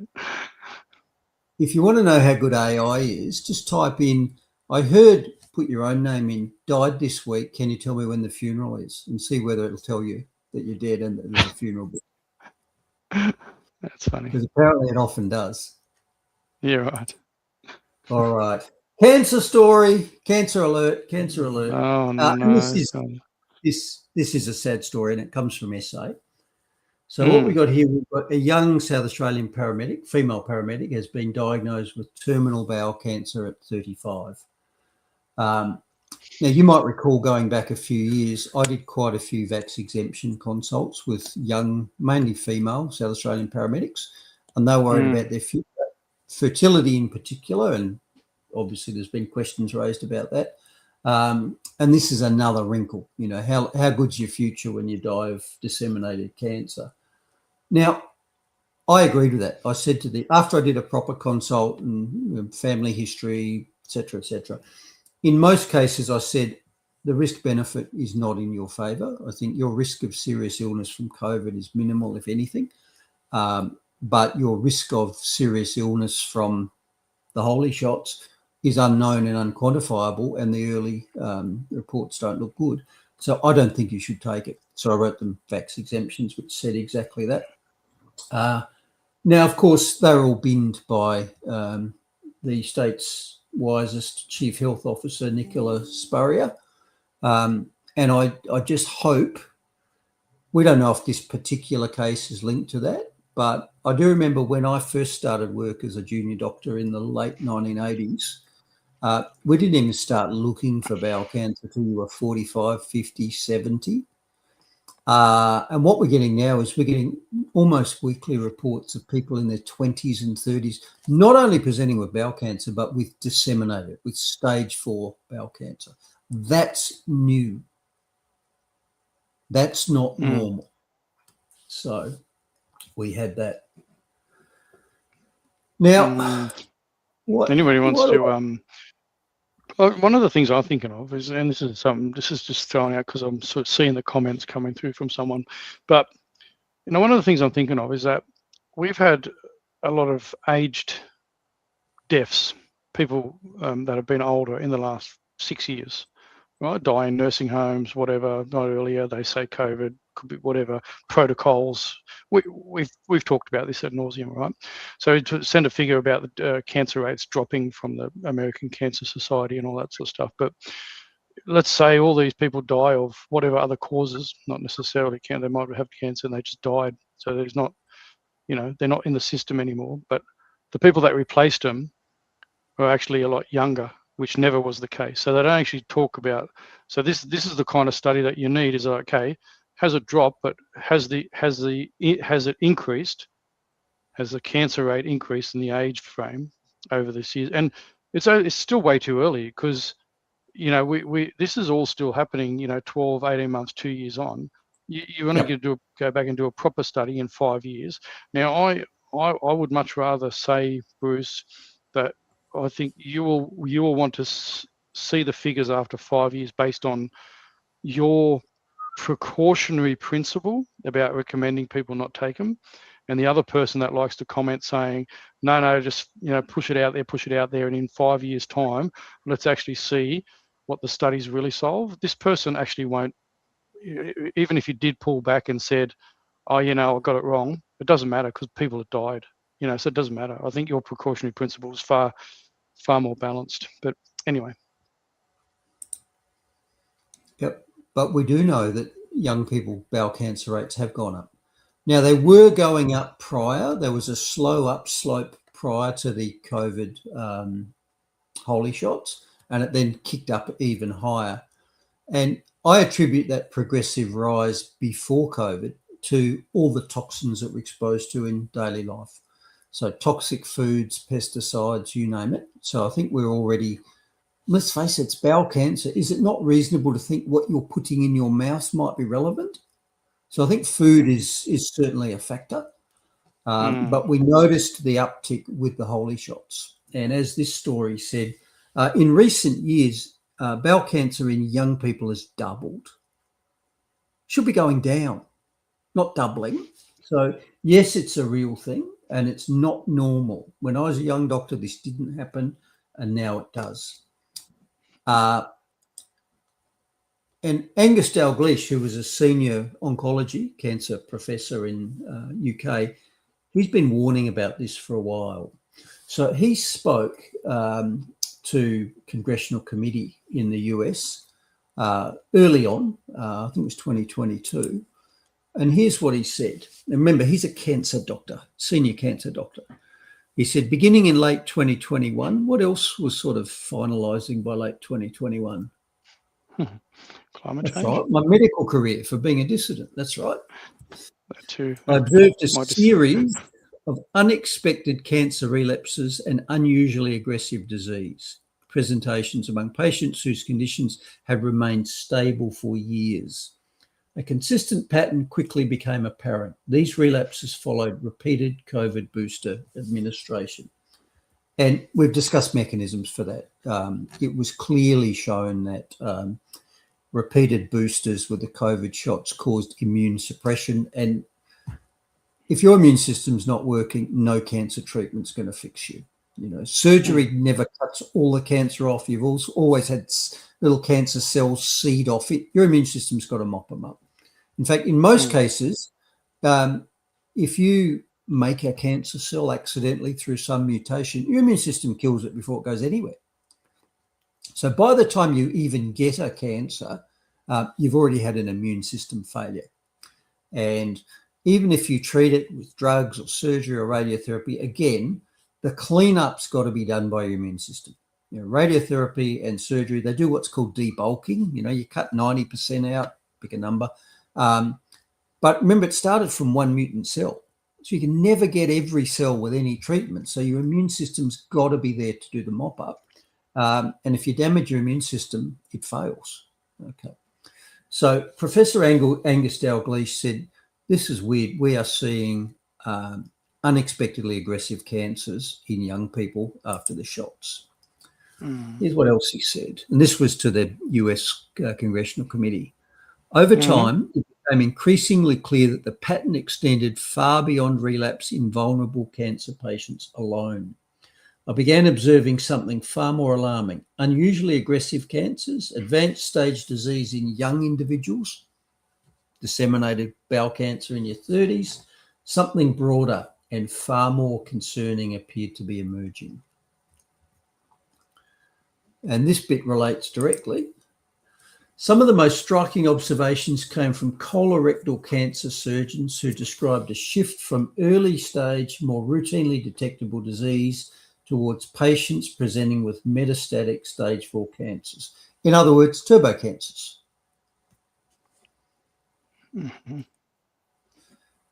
Now, he also picked up on something I picked up on at the time, and that was that the UK royal family, despite their connections to the inner circles, did appear to be going through a spate of cancer diagnosis. You had the Queen, you had Prince Philip, you had, Princess Mary, all in a short period of time. So it appeared to me that despite their station, the UK royal family were not in the saline group here. And Angus Dalgleish said the same thing. As a UK citizen, I found it striking that several members of the royal family who were vaccinated publicly disclosed unexpected cancer diagnosis during the same period. Many clinicians were reporting unusually aggressive cancers locally. Well, maybe maybe the king didn't get the memo from the deep state, who was pushing all this out through military connections. Somebody switched the vials, I think. So, again, we don't know in any individual case exactly what the mechanism was, but I'm using as an example, these were the type of people I tried to protect, young female paramedics. The state's chief health officer extinguished what I was trying to do and instead forced them to take something that's ultimately been shown to be dangerous. And I'm very, very sad about that. You should be. You would be. There's so much to be sad about, Bruce. You know, all the stuff that you've, done over the last 5 to 6 years to, prevent more people. And on top of it, the shots didn't work anyway. Not only would a 30, 35-year-old paramedic have almost zero risk of significant COVID, almost zero risk. The shots didn't bloody work anyway. They certainly didn't work for Professor Spurrier because she got COVID as well. Mm. Yep, exactly. Maybe she Exactly. touched the football. And the pizza box, apparently, Bruce. She had pizza while she was trying to catch the footy, but anyway. Yeah, and this made me sad, and it made me wonder as well, because I like Jeremy Clarkson. He's a British curmudgeon. He was the key feature of Top Gear, and he's since gone on to do Clarkson's Farm and other things where he's critical of establishment and doesn't take any administrative BS. So I really like that in Jeremy Clarkson. But he's just recently revealed that he's got aggressive prostate cancer. Now, as far as I know, Jeremy Clarkson is my age. I think he's 62. Okay. Mm-hmm. So prostate cancer used to be an old man's disease. And in fact, they used to say almost everybody gets prostate cancer, dies with it, not of it. And yet increasingly these days, we're seeing young people, and 62 is young to get prostate cancer, who are not only getting a prostate cancer diagnosis, they're getting a turbo prostate cancer diagnosis. Mm-hmm. And again, that's new. This isn't normal. Now, the story promised to speculate about the causes. Okay, why is Clarkson's cancer aggressive? And it didn't really go into that. It certainly didn't mention the elephant in the safety room. But what it did say is most prostate cancers are not considered aggressive, and people can live for many years with slower growing, non-spreading, low-risk forms. So they've admitted that it's unusual, or used to be unusual, for prostate cancer to be aggressive. That's not normal either. Same as 35-year-olds dying of colonic cancer. That's not normal either. Well, it is now, unfortunately. But here's the elephant in the woodpile. Jeremy Clarkson, despite being an anti-authority curmudgeon, was also a vax Nazi. So he was one of the co-opted to roll out the shots, and he used his public following to not only advocate for them, but to criticise people who wouldn't. So he talked about anti-vaxxers and communists and so forth. Okay. Yeah. So we know that Clarkson took at least 2 COVID shots. Mm-hmm. And in fact, not only was he a COVID Nazi, but when the AstraZeneca version, the DNA form, was withdrawn from the European and the Australian market because of the brain clot problem, he actually publicly criticised that and said, well, I've had AstraZeneca and my blood's still liquid. So I didn't get a clot. Yeah, good for you, mate. So he didn't even shut up after the product that he'd been encouraging people to take was withdrawn because it was dangerous. And let's face it, withdrawal of a COVID vaccine because it's dangerous didn't happen much. The opposite was true in most cases. Yeah, pretty hard for people to come out and openly apologise or wind back when they've actually probably been paid very good money to be able to do this. And regardless of what people think about, and I've got mixed feelings about Carl, but at least Carl has openly on air said that he actually apologises for his part. And it doesn't matter. People don't have to forgive anybody. I mean, this is individuals, but at least he did say that he regrets being part of that whole push. And we can bring up as many clips as we want to demonise him, whatever. But at least he's done that part. I don't know if Jeremy's done that, has he? I don't know. Look, I haven't heard it. I suspect he hasn't. And of course, you've got that personal psychological defense mechanism where he probably can't even conceive of the point, maybe I did this to myself, let alone to other people. So I doubt whether he would be receptive to the idea, whatever evidence you presented him with, I doubt whether he could ever actually visually see, you know what, this could be due to the shots I took. I don't think he would.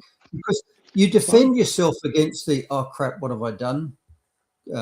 Realization by not realizing it. Your psyche just buries it at the subconscious level. It's called cognitive dissonance reduction. Yeah, and of course we can't both, and as you keep clarifying, we can't both say that it categorically is as a result, but people need to ask the questions. People need to look at and weigh up the probabilities and do, think for themselves, like this, here's the evidence. This is all you do is you present the evidence, you talk about it, and you say, well, ask the other question that isn't being narrated by the people that have all the money. And I've presented here 2 cases that I can sort of reach personally, the young female paramedics that I really was worried for. And Jeremy Clarkson, who I loved, but who got this one wrong and he's now hurting for it. Yeah. And of course, didn't work for him either because he got COVID as well. And in fact, he got COVID at least twice and he was pretty sick. And he had the second COVID shot after he'd had COVID, which is a catastrophe for your immune system. So just to reinforce that, COVID was a respiratory illness, so it mainly sat in your lungs. The main immune defences, unless you got sepsis and really sick, but for the vast majority of people, COVID stayed in your lungs, in your respiratory tract, your mucosal immune system looked after it. And very few spike proteins, which are the toxic things, leaked into the interior of your body.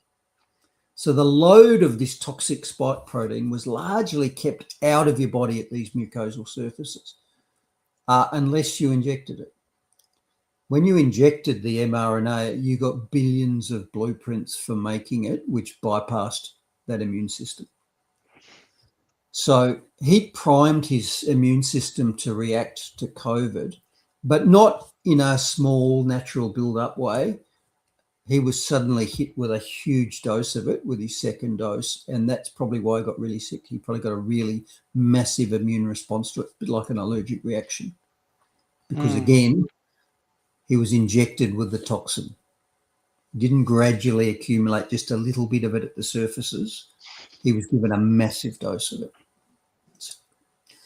I'm sad for you, Jeremy, and I don't think you'll ever realise. I suspect not, to be honest. No, some people just don't want to acknowledge it, and then they have possibly an ulterior motive as well. But anyway, Bruce, just for full transparency, just so people know, okay, and this is not for you to rebut or in any way, but I just want to share. I just want to share screen, and. Let me bring mine up here. This is for full transparency for anybody that wants to jump onto my X account. And Bruce has been rebutted by Daniel, our favourite cardiologist, Daniel Nino, in a lot of points that Bruce has covered. So this is for full transparency. This is not for you to rebut Bruce because we don't have time. You've got a program that you put together, but this is so people, if they're interested, that want to jump on my X, can go to the live feed post and they can go and see all the comments that Dr. Daniel Nino, who's a cardiologist, he's put all this on, challenging Bruce on a lot of stuff. Okay, and so as I've always said, we're all full on about transparency, and we don't have time to rebut all that. I want to rebut because I obviously mentioned the Aligned Council of Australia there, Daniel, but I'm just going to quickly talk into that. So if we're looking at One Nation polling between 20 and 30% different pollsters, right? So let's take the lower number, 20%.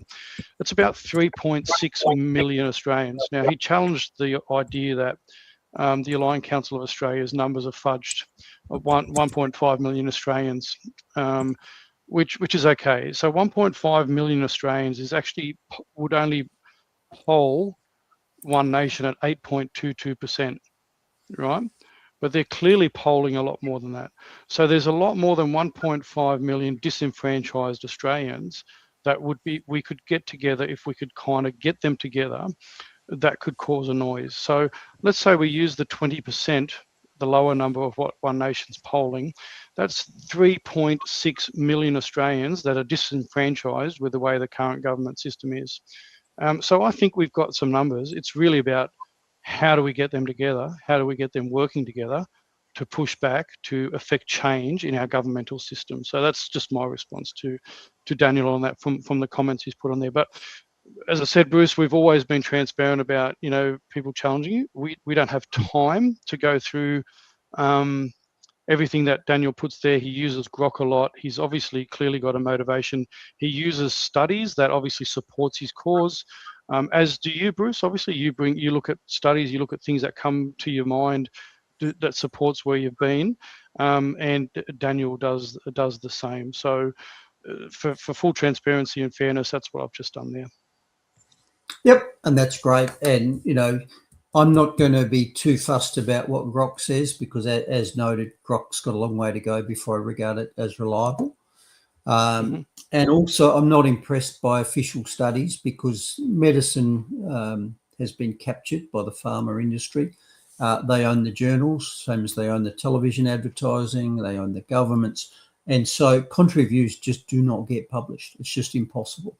And that's even if the studies themselves are not fraudulent, and some are, but even if they're not, the mere fact that there's no publication of the other side means, okay, I can't judge based on just one side when my side is being filtered out. And I don't trust government statistics anymore. And that's really sad, but I don't. We know that they lie about everything all the time. They lied about PCR tests. They lied about the inflation rate. They lie about immigration numbers, etc., etc., etc. So grokking me and then putting official stats back at me, it's not going to cut it, I'm afraid. Yeah, and there's so much evidence to the way that studies have been bought out, the way that publishing organisations have been captured and bought out.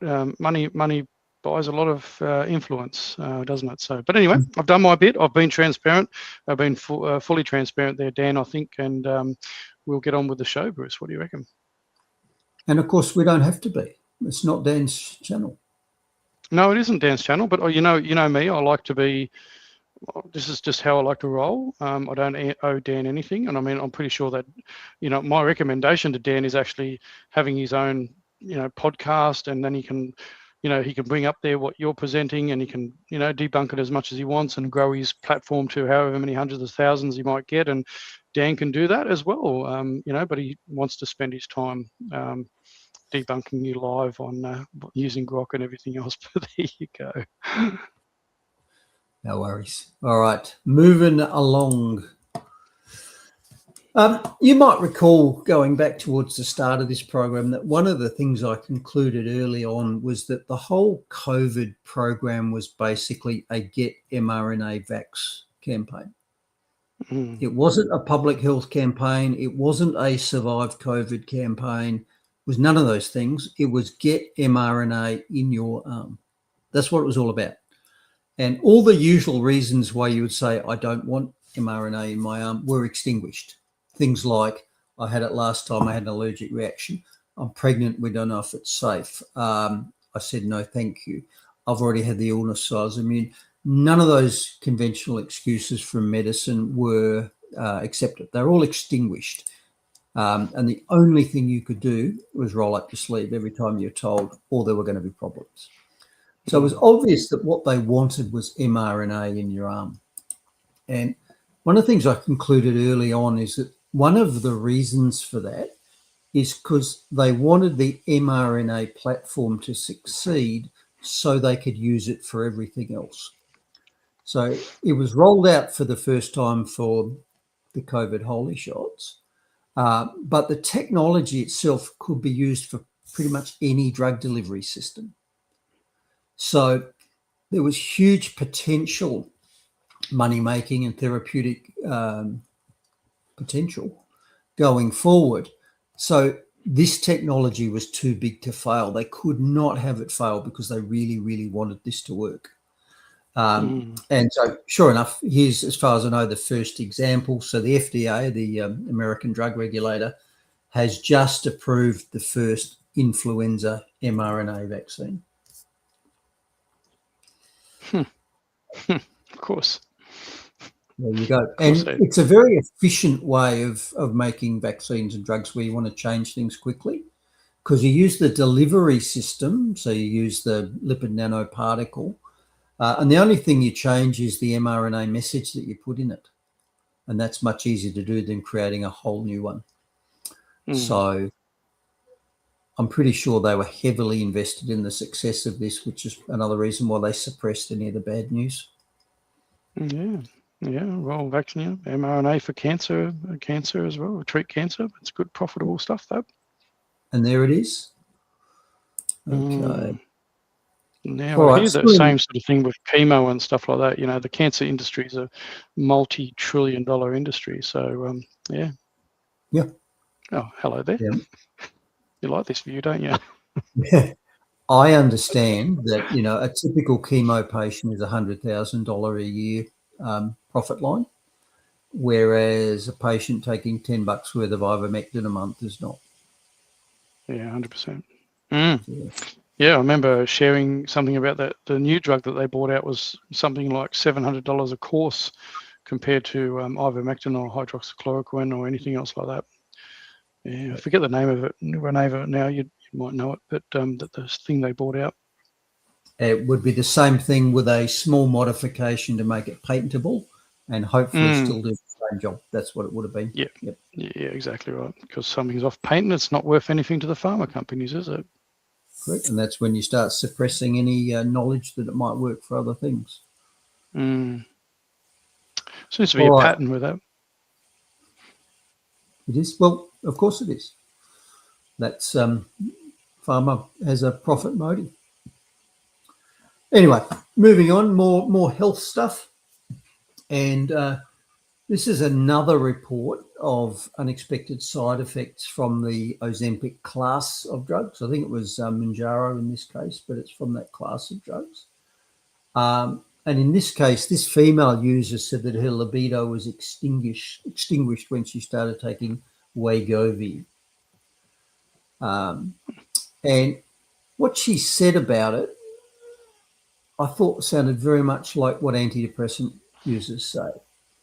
So she said she felt null and void after taking it. She was just empty.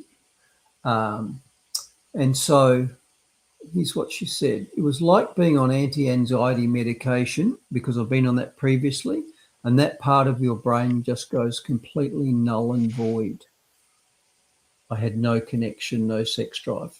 And that graphic, I think, came from Peter McCullough's site. And it says, in many cases, these drugs that are meant to specifically focus and fix one thing, they don't. They just blank everything out. You know, statins don't just fix one thing. They shut down cholesterol manufacture, which is important for a whole lot of other things. So many drugs are not tightly focused, but instead they have wide-ranging effects because humans are complex systems. Of course they do. So here's some of the things from the story. My skin was breaking out and I'd brush my hair daily and have big clumps of hair coming out. I was so disturbed and I've gone back to the doctor and he said, yep, that's part of the drug. Mrs. Debrincat, and her name was published, said she was later diagnosed with an unusual mix of Graves' disease and Hashimoto's disease. They're both thyroid diseases. A gland in the neck which produces hormones that regulate metabolism. So she reported multiple side effects from this attempt to use a drug to treat a dietary illness. So she said hair falling out, thyroid problems, loss of libido.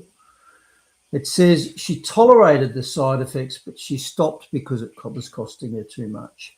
And when she stopped, the weight came back on. So she lost more than 20 kilos on Wegovy, but due to the high financial cost, she decided to stop. The weight crept back on very quickly. She had since dipped into her superannuation to have weight loss surgery, which she completed about 2 months ago.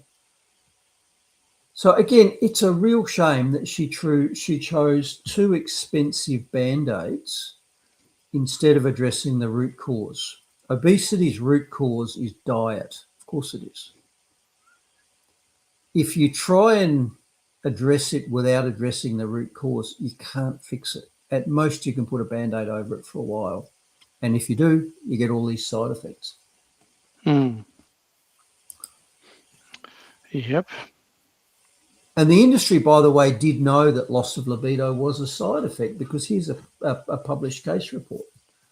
An article published in International Journal Clinical Medicine Insights case reports described how a 36-year-old woman developed sexual dysfunction after using tirzepatide, more commonly known as Mounjaro, same drug as this woman was on. And it says symptoms decreased after stopping the drug and reappeared after retaking it.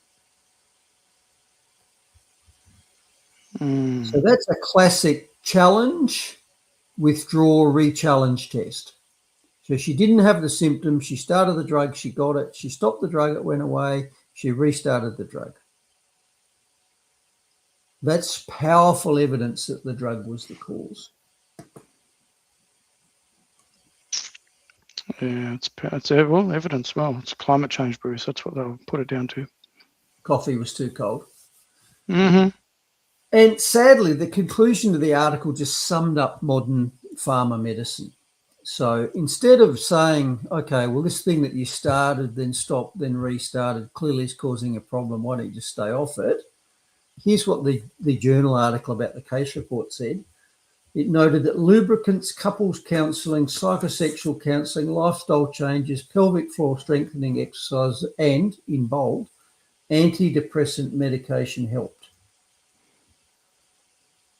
Start a drug, get a side effect, start another drug. And you were starting a drug to address a dietary disease instead of addressing your diet in the first place. So that person is now probably stuck for life on 2 drugs to control a disease that really you could have adjusted with diet. It's sad, but that's the pharma model, I'm afraid. Yes, true that, my brother. True that. And people still just aren't aware of it. They still defend it to the death. Yep. Just do what the doctor says. Before you move on, Bruce, have you heard of the term panopticon? Yes, it's from 1984. Yeah, because the dead messenger.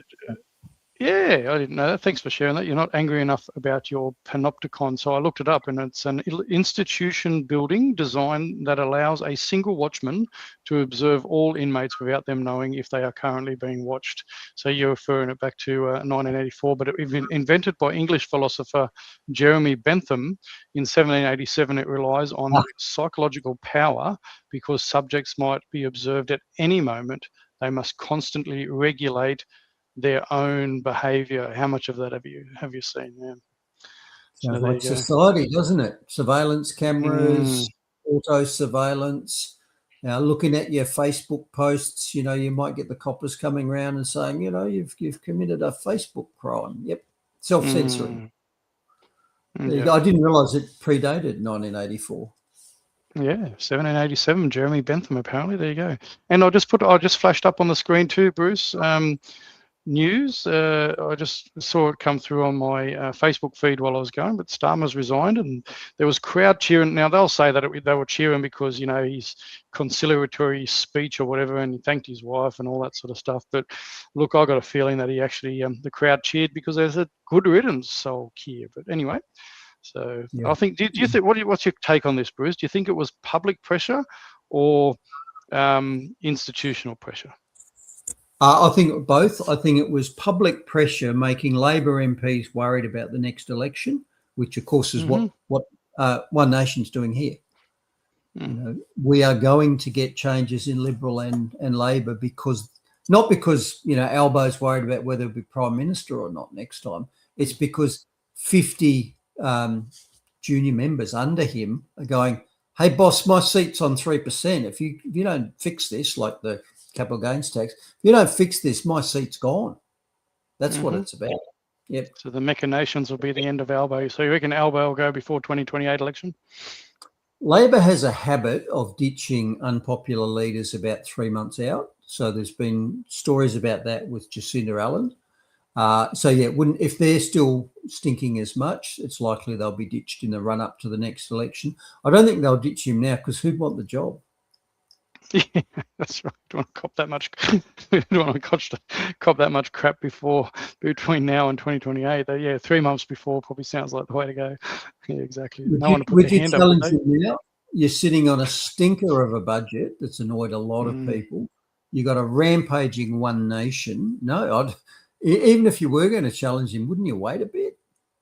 Yeah, but as innocent bystander also said, nothing's going to change because who's the next puppet that gets installed behind Starmer now as well, right? So I don't know who the front runners are to replace him or what sort of influences behind this person that might replace Starmer. But yeah, it's just it's the same. The puppet gets put in front of the crowd, but the machinations will still be the same behind it. So that's just the way. That's just the way it is.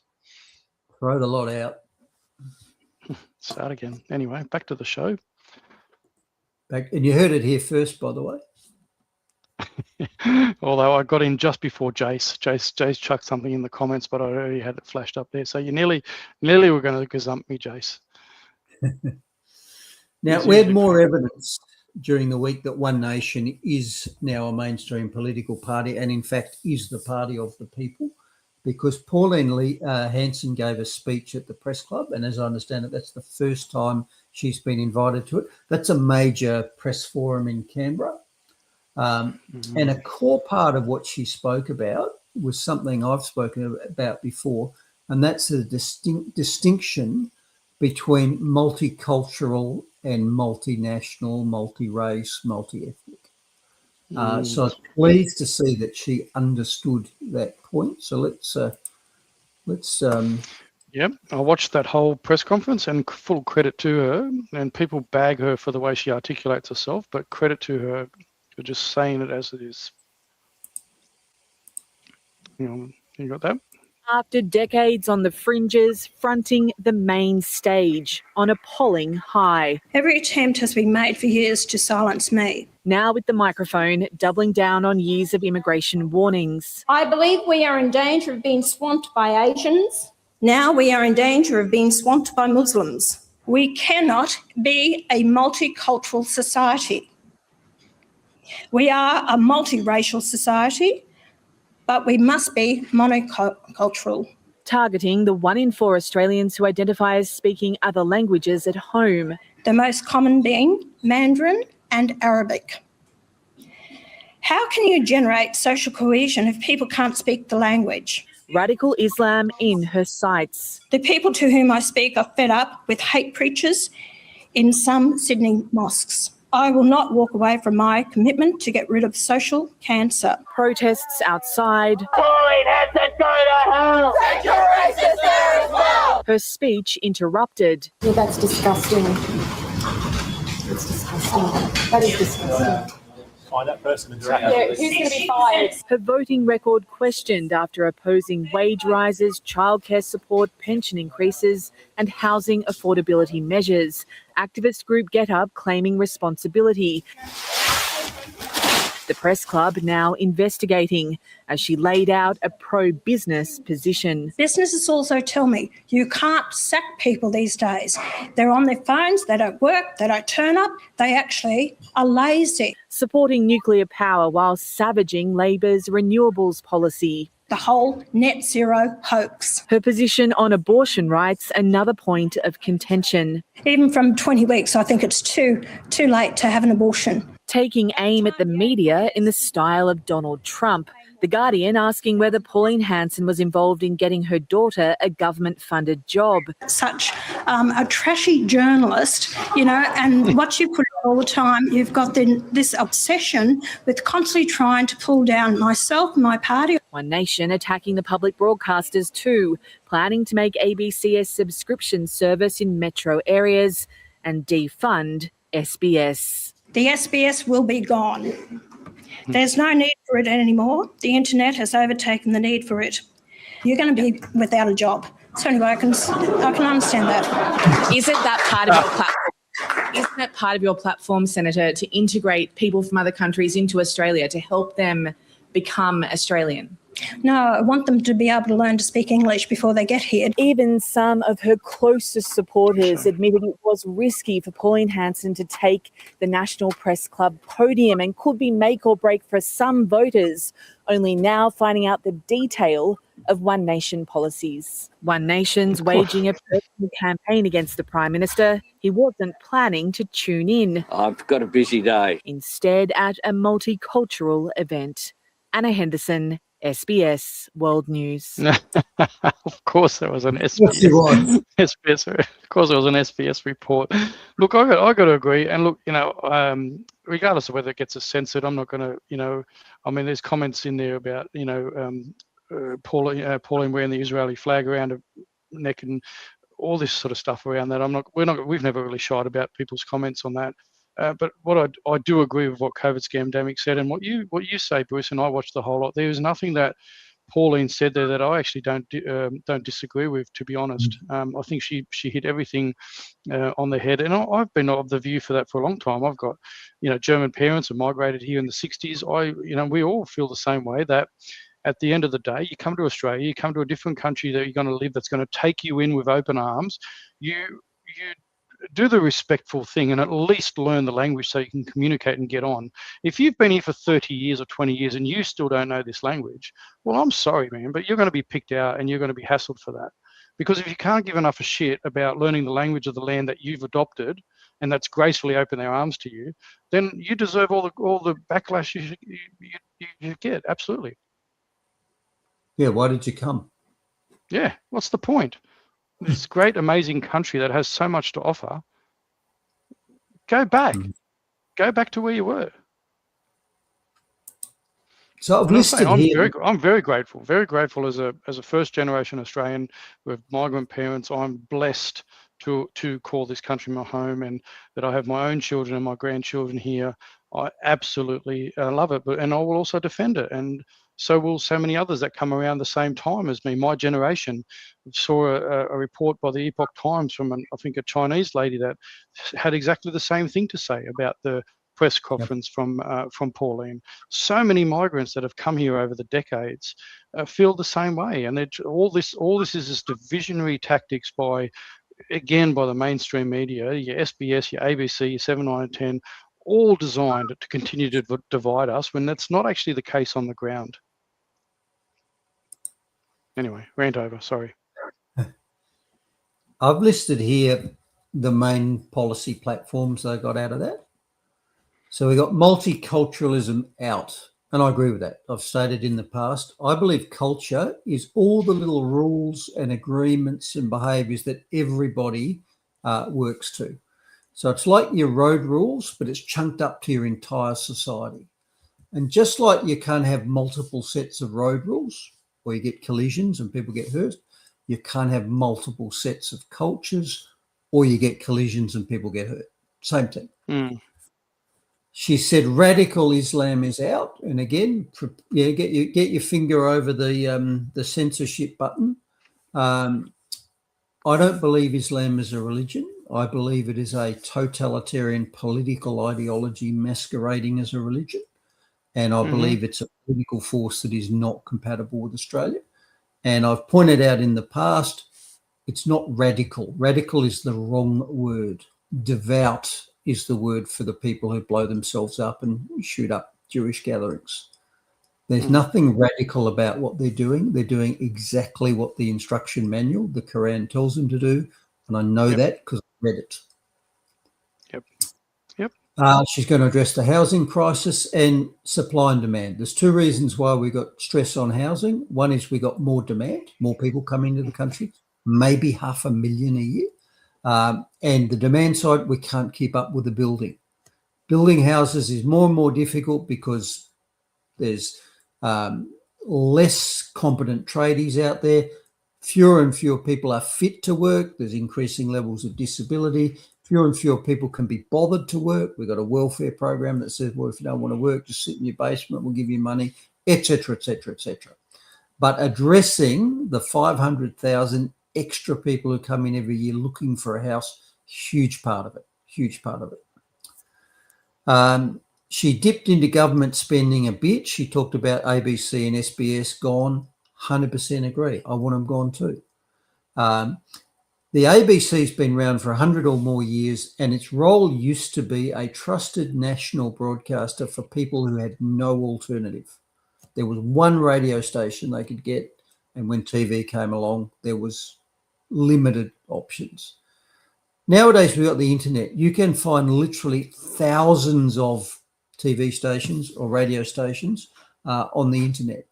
Why are we still paying for large things like the ABC and SBS to talk down to ordinary citizens like me and tell me that I'm a bad person in my own country? Why are we doing it? I don't want to pay for that. She said climate change and renewables are out. Great. We've spoken that many times. Yep. She'd redress the employer-employee mismatch, and she's right. The employer risks everything in a business. Let's take a small business. You're a deli, you've got a coffee shop.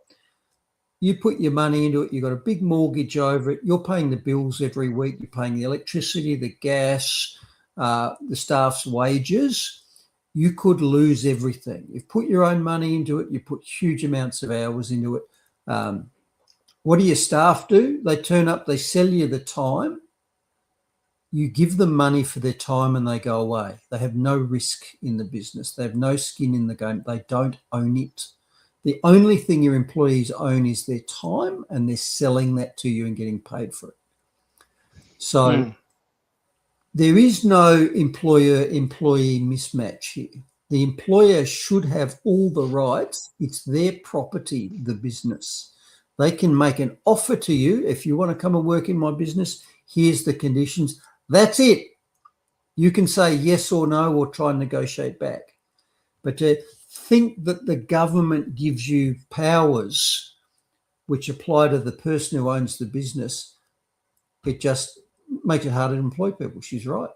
You know, there should be all the protections for employees should not exist. The only protection employees should have is I'm a good worker, so you don't want to sack me. That's the only protection you're entitled to as an employee, because all you're doing is selling your time. You haven't bought a stake in the business. Finally, abortion restrictions, we've talked about that. She's arbitrarily chosen 20 weeks. Hey, it's better than nothing. It's better than the free-for-all, isn't it? It's a start. Yeah, and I've written an article about that where I've compromised that. It's you'd rather save some than none at all. So I could find very little in what Pauline Hanson said there that I didn't agree with. And so how did the Uniparty respond to that? You know, the Uniparty that's leading votes massively. What was their take on what she had to say? I'm pretty sure we're going to find out, Bruce. Of the Coalition and Labour have criticised One Nation leader Pauline Hanson over her comments on industrial relations and multiculturalism during her address to the National Press Club yesterday. Political reporter Sarah Tomeska has been following the reaction this morning. She joins us now from Parliament House in Canberra, as you can see. Hi there, Sarah. So what have people been saying today? Yeah, Lorna, look, the responses have been varied to what was a very wide-ranging speech in which Pauline Hanson called for the end of multiculturalism and the establishment of a monoculture. She took aim at people who speak languages other than English at home, said that Islam is a political movement, not a religion, and called radical Islam a social cancer. She also said she was opposed to late-term abortion, said that she would wind back paid parental leave and also overhaul industrial relations so that it would be easier for employers to deal with employees who aren't doing the right thing or aren't performing. So those latter comments have been seized on by the government, which has pointed to Pauline Hanson's voting record in the Senate on cost of living measures and on moves to increase the minimum wage for workers and improve worker conditions. The Finance Minister, Katie Gallagher, has said that she should be held accountable for those views and those positions if she wants to be Prime Minister. Labor frontbencher Murray Watt has defended multiculturalism and said it was difficult to find a group of people Pauline Hanson didn't offend during her address. I lost track of the number of different people and groups that Pauline Hanson targeted in her speech yesterday. She's coming after workers, she's coming after women, she's coming after migrants, she's coming after the ABC and SBS. But you can't run a country just fueled by your grievances against different groups in our community. What you've got to do is actually bring people together for a common goal and take Australia forward. Common goal, you communist. He's Murray Watt. Like I've watched some of his stuff, and he's one of those people that really irks me when as soon as he opens his mouth, Murray Watt. And that's what all good communists say. It's it's what's best for the greater society. He would have done well in 1938, I reckon, 39. For this Allgemein Wohl. How? What do you say? How what? Murray did a great job there of illustrating Labor's philosophy. He listed off all these separate groups that he was going to fight for. Mm-hmm. Who's voting for One Nation? The people. Mm-hmm. She's not dividing us up into, I want this group and this group. I want special deal for this and this and this and this. No, she says, I just want a better country for everybody. So it's one classic. People, one nation, one flag, one country. Well, that's exactly what it's called, isn't it? One Nation. 100%. Now, I do want to address a couple of things that come through, because I just, again, in regards to, I don't want to let people know that I'm feel they've been censored, but Innocent Bystander has had a couple of comments, obviously, about we have zero vision. Now, we've both been on the record, Bruce, saying that we don't believe going forward One Nation's might be the answer for the country going forward. But this is why in my writing and what I'm talking about is that we need to have checks and balances in place. As I started off in the conversation at the beginning of this podcast, I talked about people being involved. I don't believe One Nation will end up being kept in check, because, some people are saying that once Pauline's in power, One Nation's got enough power, will possibly become just like everybody else. It could be controlled by lobby groups, who knows, right? It's happened before. I don't disagree with what you're saying there, honestly, and that's not what we're saying when we say that that speech was good, because we can't just look at and go, this person was talking into things that we kind of agree at the moment, which I do agree. I can't hammer her and say, well, she's just bad, throw her out with a bathwater, whatever. So I totally get what you're saying, but what I want people to know is that we need to come together. The 1.5 million, the 3 million, the 4 million, how many of us out there that are frustrated with the way that government has been run, come together, put mechanisms in place, that we actually put checks in place to prevent any government, whether it be Labor, Liberal, Greens, or One Nation, exerting power over us, the people. That's what it comes down to. So, not trying to shut anybody down on their views and opinions and debate and that, but I get it. I get there's so much complexity and frustration out there about, we might agree with one thing and they say, why are you backing Pauline? It's we're not backing. I'm certainly not backing anybody. I'm backing myself and God. That's me. That's where I come from. I just listed all the reasons. I was backing Pauline. Mm-hmm. Exactly. So, she said a lot of things I agree with, and there's one or two question marks, but I got question marks about everything the Uniparty does.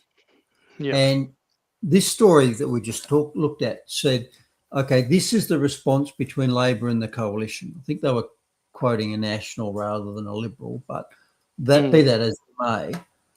Both sides, Labor and the coalition, criticised One Nation. I liked almost everything she said, and the Uniparty criticised everything she said.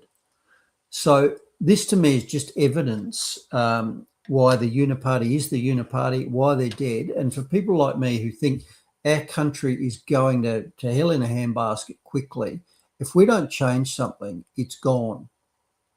And Labor and Liberal is not change. And I think there's a huge number of people who said we need change. And maybe that's where it's coming from. Do I expect it to be great? No. But at the end of the day, we might be able to use it as an opportunity that if One Nation does get numbers, that we can actually put pressure on One Nation to put in place those checks and balances that I was talking about in regards to our democratic processes and stuff like that. And if they do end up, go on beyond those, then at least we've got some checks and balances in place. So keep the pressure on with people like Malcolm and others who clearly have pushed back on a lot of the agendas. Look, the main checks and balances were the ones that were in the American Constitution at the very start. And that basically was small government. And whilst we don't have a small government mandate in Australia, historically it was small. You know, at the turn of the century, 120 years ago, government was less than double figures percentage of GDP. Their fingers were not in everybody's lives and pies. Nowadays, official government spending is pushing 30% of GDP, and they control the rest of it with all their rules and regulations anyway. So I think big government is the problem, not government is the problem. And therefore, I think the only solution is small government. Now, I think Pauline's better than what we had, and I'll take a punt at that because I don't like, you know, the train we were on is going over a cliff. I'm going to take my chance jumping off. Yeah, no, look, I don't disagree. Absolutely. You know, we've got to back something. Well, 33%, that's even more. That's 5.6 million, Dan. If that's the polling's correct, that's actually 5.6 million Australians that, you know, so it's not unreasonable to assume that the 1.5 million people that claim to be under the, you know, the group that I mentioned is unreasonable. So 33% is actually 5.6 million Australians, voting Australians. And I think that shows the disconnect. It's not just me who goes, okay, I like what I heard there. And I see, you know, no change if I go with either of the uniparty. So I think that's the reason why One Nation is suddenly racing ahead like they are. I think something has stirred the people to notice.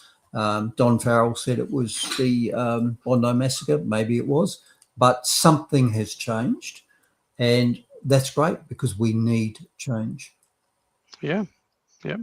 And hopefully with that, more people will wake up about the other things that have been going on other than what happened at Bondi. Now, here's an update on the Fire the Liar campaign. Remember a week or two ago, the Labor Party put out a call to members, please donate $27 to make sure that One Nation doesn't get elected. Well, One Nation replied with their own campaign. Latest figure is best part of $5 million raised. Wow. 5 million. So, yep, the uniparty, rather than criticising One Nation, you might want to ask yourself why the Australian people like them. Yeah, and it averages out about $60 a person. Yeah, it was small donations. This was not, you know, the CFMEU giving $1 million to Labor. Pick a number. Okay. Yeah. Now, here's something else Hanson spoke about. She talked about the balance between workers and employers' rights. And I think she needed to, because as I've just said, I think the workers' rights are nothing more than to get paid for their time. That's my belief. And in contrast, we've got Labor Premier Jacinda Allen from Victoria, who's come out this week and said that she's deemed that employees are entitled to work from home 2 days a week. Doesn't matter what the employer thinks, doesn't matter that the person who owns the job, the business owner, that's irrelevant. The government's just said, no, here's our workers' right, you get to work from home 2 days a week. The government has no idea what the business owner wants. Oh, no, any good socialist will bring in policies like that. It's look, agree with it or not, if the business owner thought 2 days working from home a week was good for their business, they would offer it to the employee. The employee could negotiate it. Yeah, that's right. But when government just comes in and says, you get it, it's Oprah, you get a new car, you get a new car, you get a new car. The government doesn't have the stuff to give away. They're not running the business. They don't have the information. They don't have skin in the game. Well, the young people don't care about that because, like now here in South Australia, they're sent to kindergarten at 3, so they go through school, kindergarten, through school into university, and all that other sort of stuff. So they get taught that, you know, government is the answer to everything. So you got to get a job with the public service or something like that, or become a CEO and straight out of school without any practical background. And don't worry about employers, because what would they know? What about businesses? The businesses don't do anything, and all of a sudden, before you know it, the government's so top heavy and businesses go bankrupt. The government runs out of money because people aren't paying taxes anymore because they're living in tents, and all of a sudden, the people that loved it are going, "What the hell happened?" Equal misery, I think Winston Churchill called socialism. Equal distribution of misery. Yeah. Right. Yep. Now, here's a final story about government reaching into businesses. So this story actually kicked a bit of an own goal. It was from your friend of mine, The Guardian. Oh, and yeah, it says, ATO outsourced call centre workers, so call centre workers who are not in the government, but they're sort of subcontracted out, are paid 40% less than public service peers, according to the Fair Work Commission. So the Fair Work Commission is yet another body given a power to tell a business owner what's best for their business. And here's the thing, they've actually kicked an own goal there, because this doesn't indicate to me that the private workers, the contracted out workers, are worth 40% less. It actually indicates to me that the government workers are being overpaid by the reciprocal amount. That's what it indicates to me. So, yeah, rather than me going, oh, my God, people, the private workers need a pay rise, I look at that and say, no, the government workers need a pay cut. Yep. I'm the employer. Australia, 1 or 2. Yeah, that's right. I'm the taxpayer. 100%. Why am I paying extra for a government worker if I can get the same job done more economically by somebody else? Yeah. Yep. Okay. All right. Yep. Now, I like this too, and we mentioned this, but Pauline Hanson said she's going to strip money out of the ABC and SBS, and she's going to use it to tackle homelessness and debt. Who could argue with that? Slash debt's a good one. We're $1 trillion now, apparently. $1 trillion in debt for a country like ours. Yay. Now, I agree 100% with this. Why am I paying the ABC to lecture me? Why am I paying the SBS to lecture me? Why am I paying them to indoctrinate my children and myself with causes that I don't support? And I'll put a few flags up there. Yeah, exactly. What's wrong with the person who likes that stuff paying for it? Why am I forced to pay for the ABC and the SBS, which not only do I never watch, but I don't like what they're putting out. I actively dislike what they're putting out. But look, fair's fair. If I'm going to pay for the ABC and the SBS for other people to watch, then those other people can pay for my Netflix, which I'm watching instead of the ABC. That's fair. How can you argue against that? Yeah, well, they could buy a coffee and help you out there, Bruce. I tried to do that and I couldn't get the link to work on yours. I did tell you that. Yeah, as I said, everything that people put in and buy me a coffee on the link that I put up, and it goes to Bruce, not to me.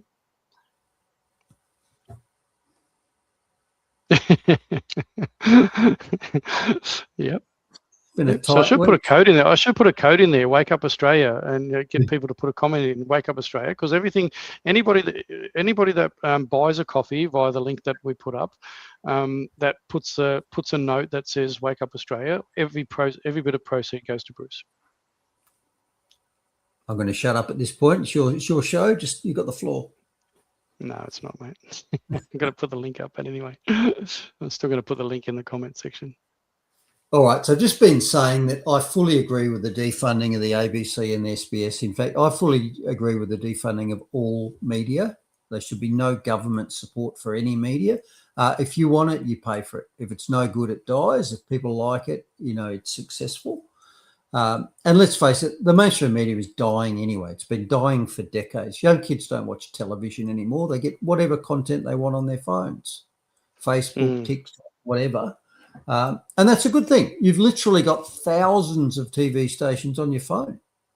You can go and get whatever you want. And you do. And if you have to pay for it, you pay for it. The mainstream media is increasingly irrelevant to people. And they're scratching and trying to hold on, because the mainstream media used to have a very powerful role because they controlled the information flow. Mhm. Information is power. Knowledge is power. But throughout history, technology has repeatedly taken the shackles off the media gatekeepers. So if we go back to the 1400s, the invention of the printing press freed the Bible from the information controllers, the church. So prior to printing, all copies of the Bible were handwritten. They were copied out by hand by scribes or monks or whatever. So there were very few copies of the Bible, and they were very expensive. And there was no way the average person could have a Bible. So they couldn't go and read their Bible. They couldn't go, okay, what does it say in the Bible? They didn't have access to it. So they had to go to church, the controllers of the information, and get told what it said. They couldn't verify it for themselves. But the advent of printing allowed the printing of Bibles, which meant they could be much more widely distributed. And as the AIs said here, never trust the AIs, but as the AIs said, the printing press dismantled the church's monopoly on scripture, fueled the Protestant Reformation, and shifted religion from a communal, cleric-led experience to one of personal study and interpretation. So that technology put the information keepers out of business. Mm-hmm. Mm-hmm. And in addition to that, because the church didn't have these tightly controlled copies and could tell you, people could start making their own opinion. And so, as this point says, it broke the clergy's monopoly on religion. So it said, because ordinary parishioners could not read Latin or access their own text, they're entirely reliant on priests to interpret the word of God and dictate religious doctrine.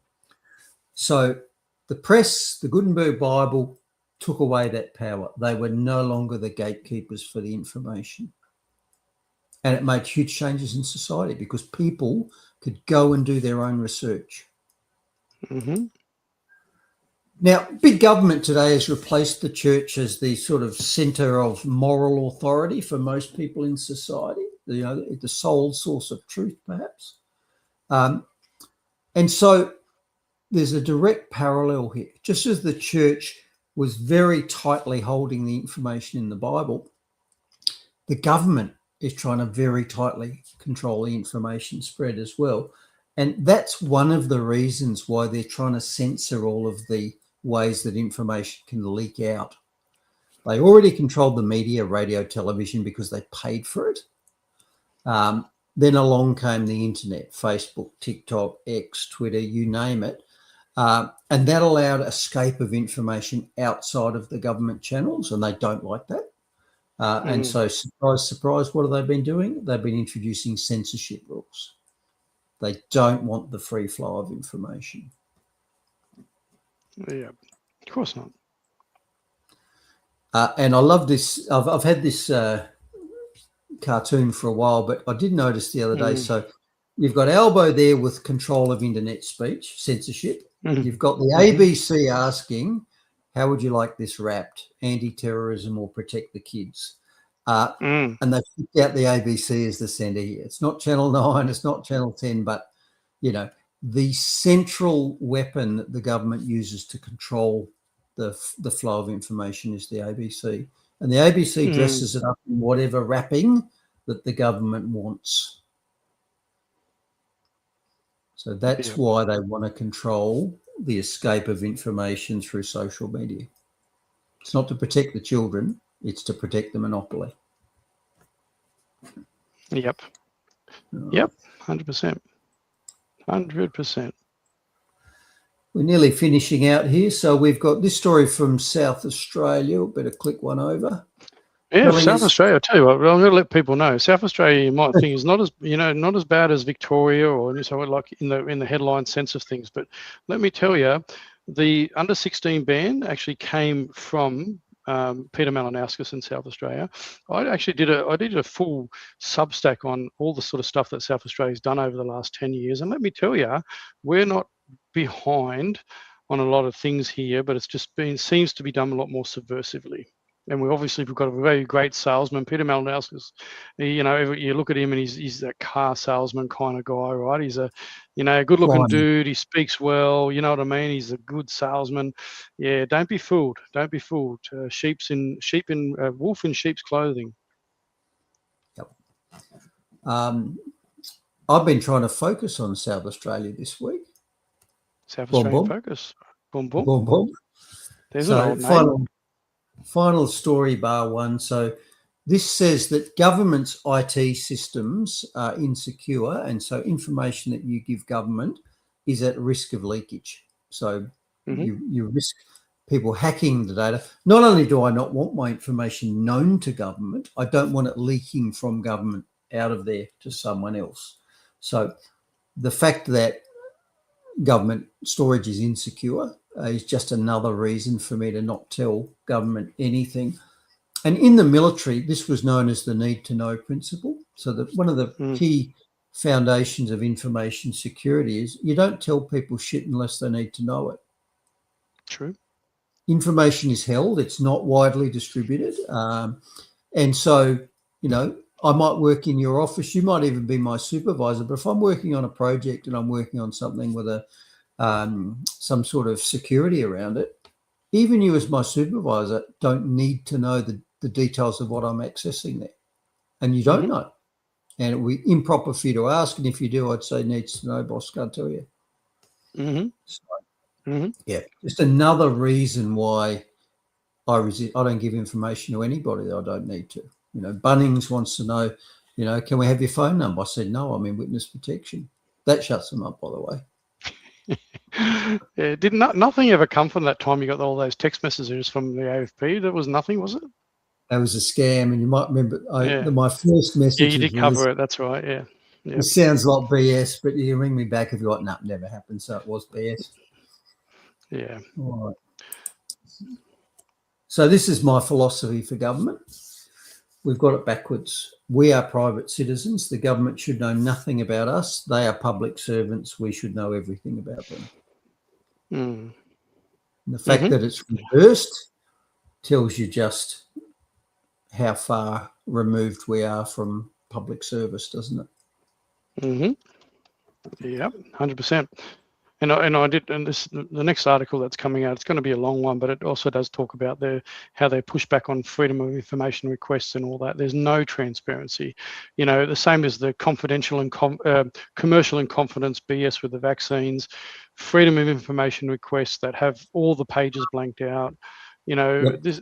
Australians have got so much to be frustrated about in regards to what they're actually being given in regards to information from our government. Like you said, we should know everything they do, everything they spend, regardless of whether it's a commercial agreement.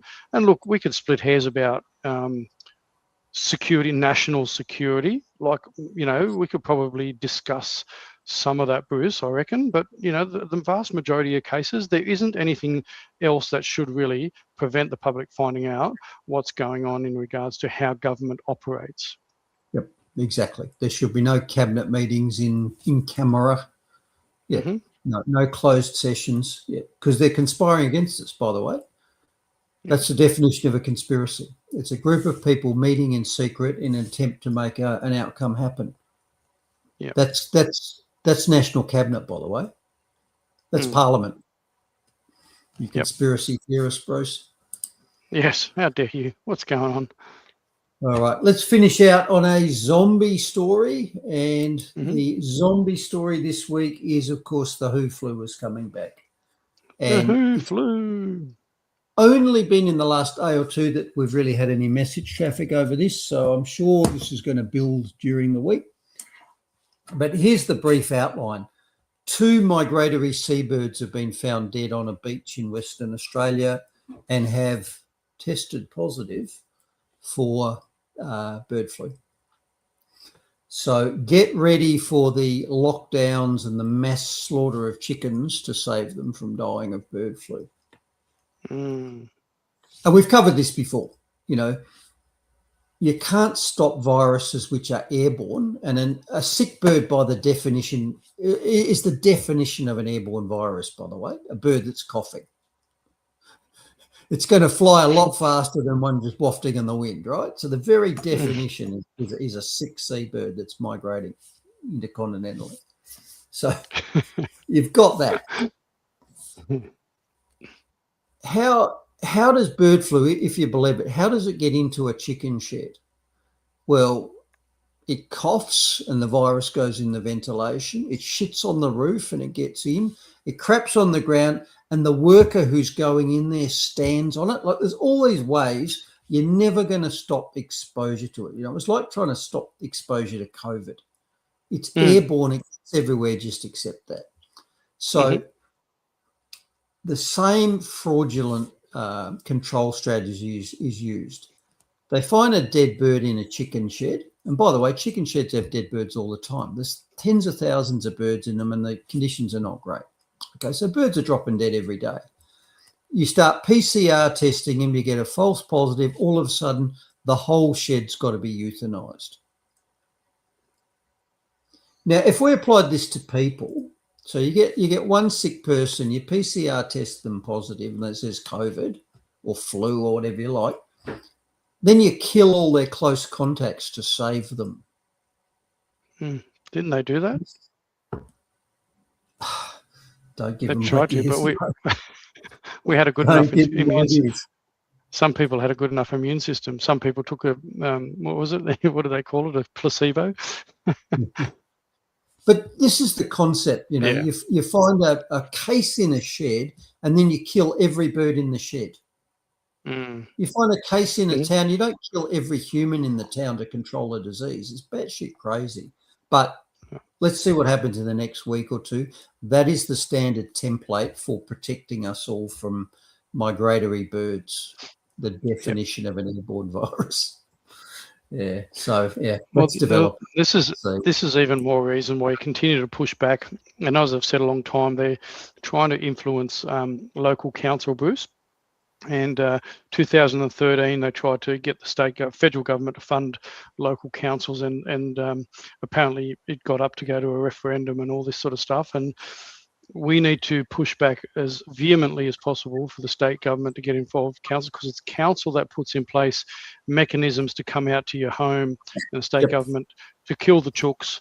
You know, to say, oh, you know, we've detected bird flu, so we have to come and kill all your backyard chooks. So you can't be self-reliant and self-dependent. You know, it's the same thing. They're going to try and put every single mechanism in place they can, whether it be homeschooling. You want to take your kids out of ideological state schools. You want to homeschool. They're going to put further legislation and regulations in place for that. It's all this stuff. So we've got to be continually be aware of what they're trying to do. So keep working together in your communities. Stay strong. It is the people.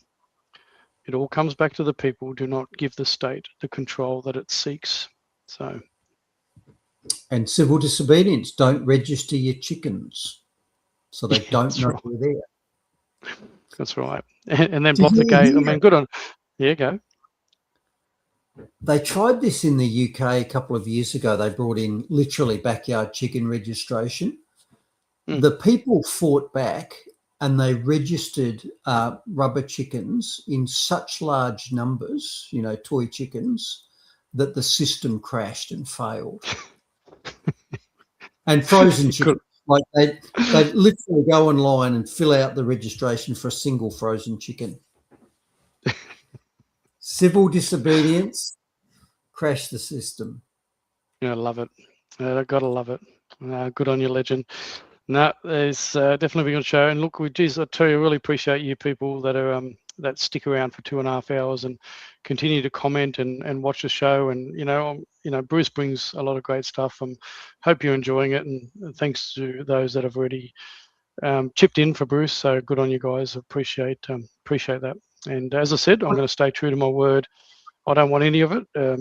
Whatever comes in goes directly to my brother here, and because he's well deserved. So, yep, happy days, good stuff. And Rannick Citizen Party, yeah, good. Yep, there's another alternative, because look, let's not just put all our eggs in the same basket. Awesome. Rannick Yeah, they've I don't know what joined. music. Yeah, they joined together, and apparently there's another party that's also talking to them as well. So, joining, they're coming together. Gerard Rennick has to drop his name of People First because apparently there's a bank called People's First that has taken him to court. So he's had to drop the name People's First because he doesn't want to go through all the hassle. And apparently they're joining together but coming out with a different name. And apparently Citizen Party's got about 3,000 members. Apparently Gerard said he's got around 3,000 members since he's first kicked off People First. So that's 6,000 members of the party that they'll amalgamate, which is a good start. So, and look, I'm not saying that they're anywhere near going to be polling where One Nation is, but we need this. I mean, look, at the end of the day, you've got the Greens been polling at 8 to 10% for many, many years. If you have another party like Gerard's that might get him elected, I think that's a good thing. I think he's a very smart, good operator. He deserves to be in the Australian Parliament in some way, shape, or form. So I really do hope that Gerard and others, hit the ground running, and we'll see where it leads.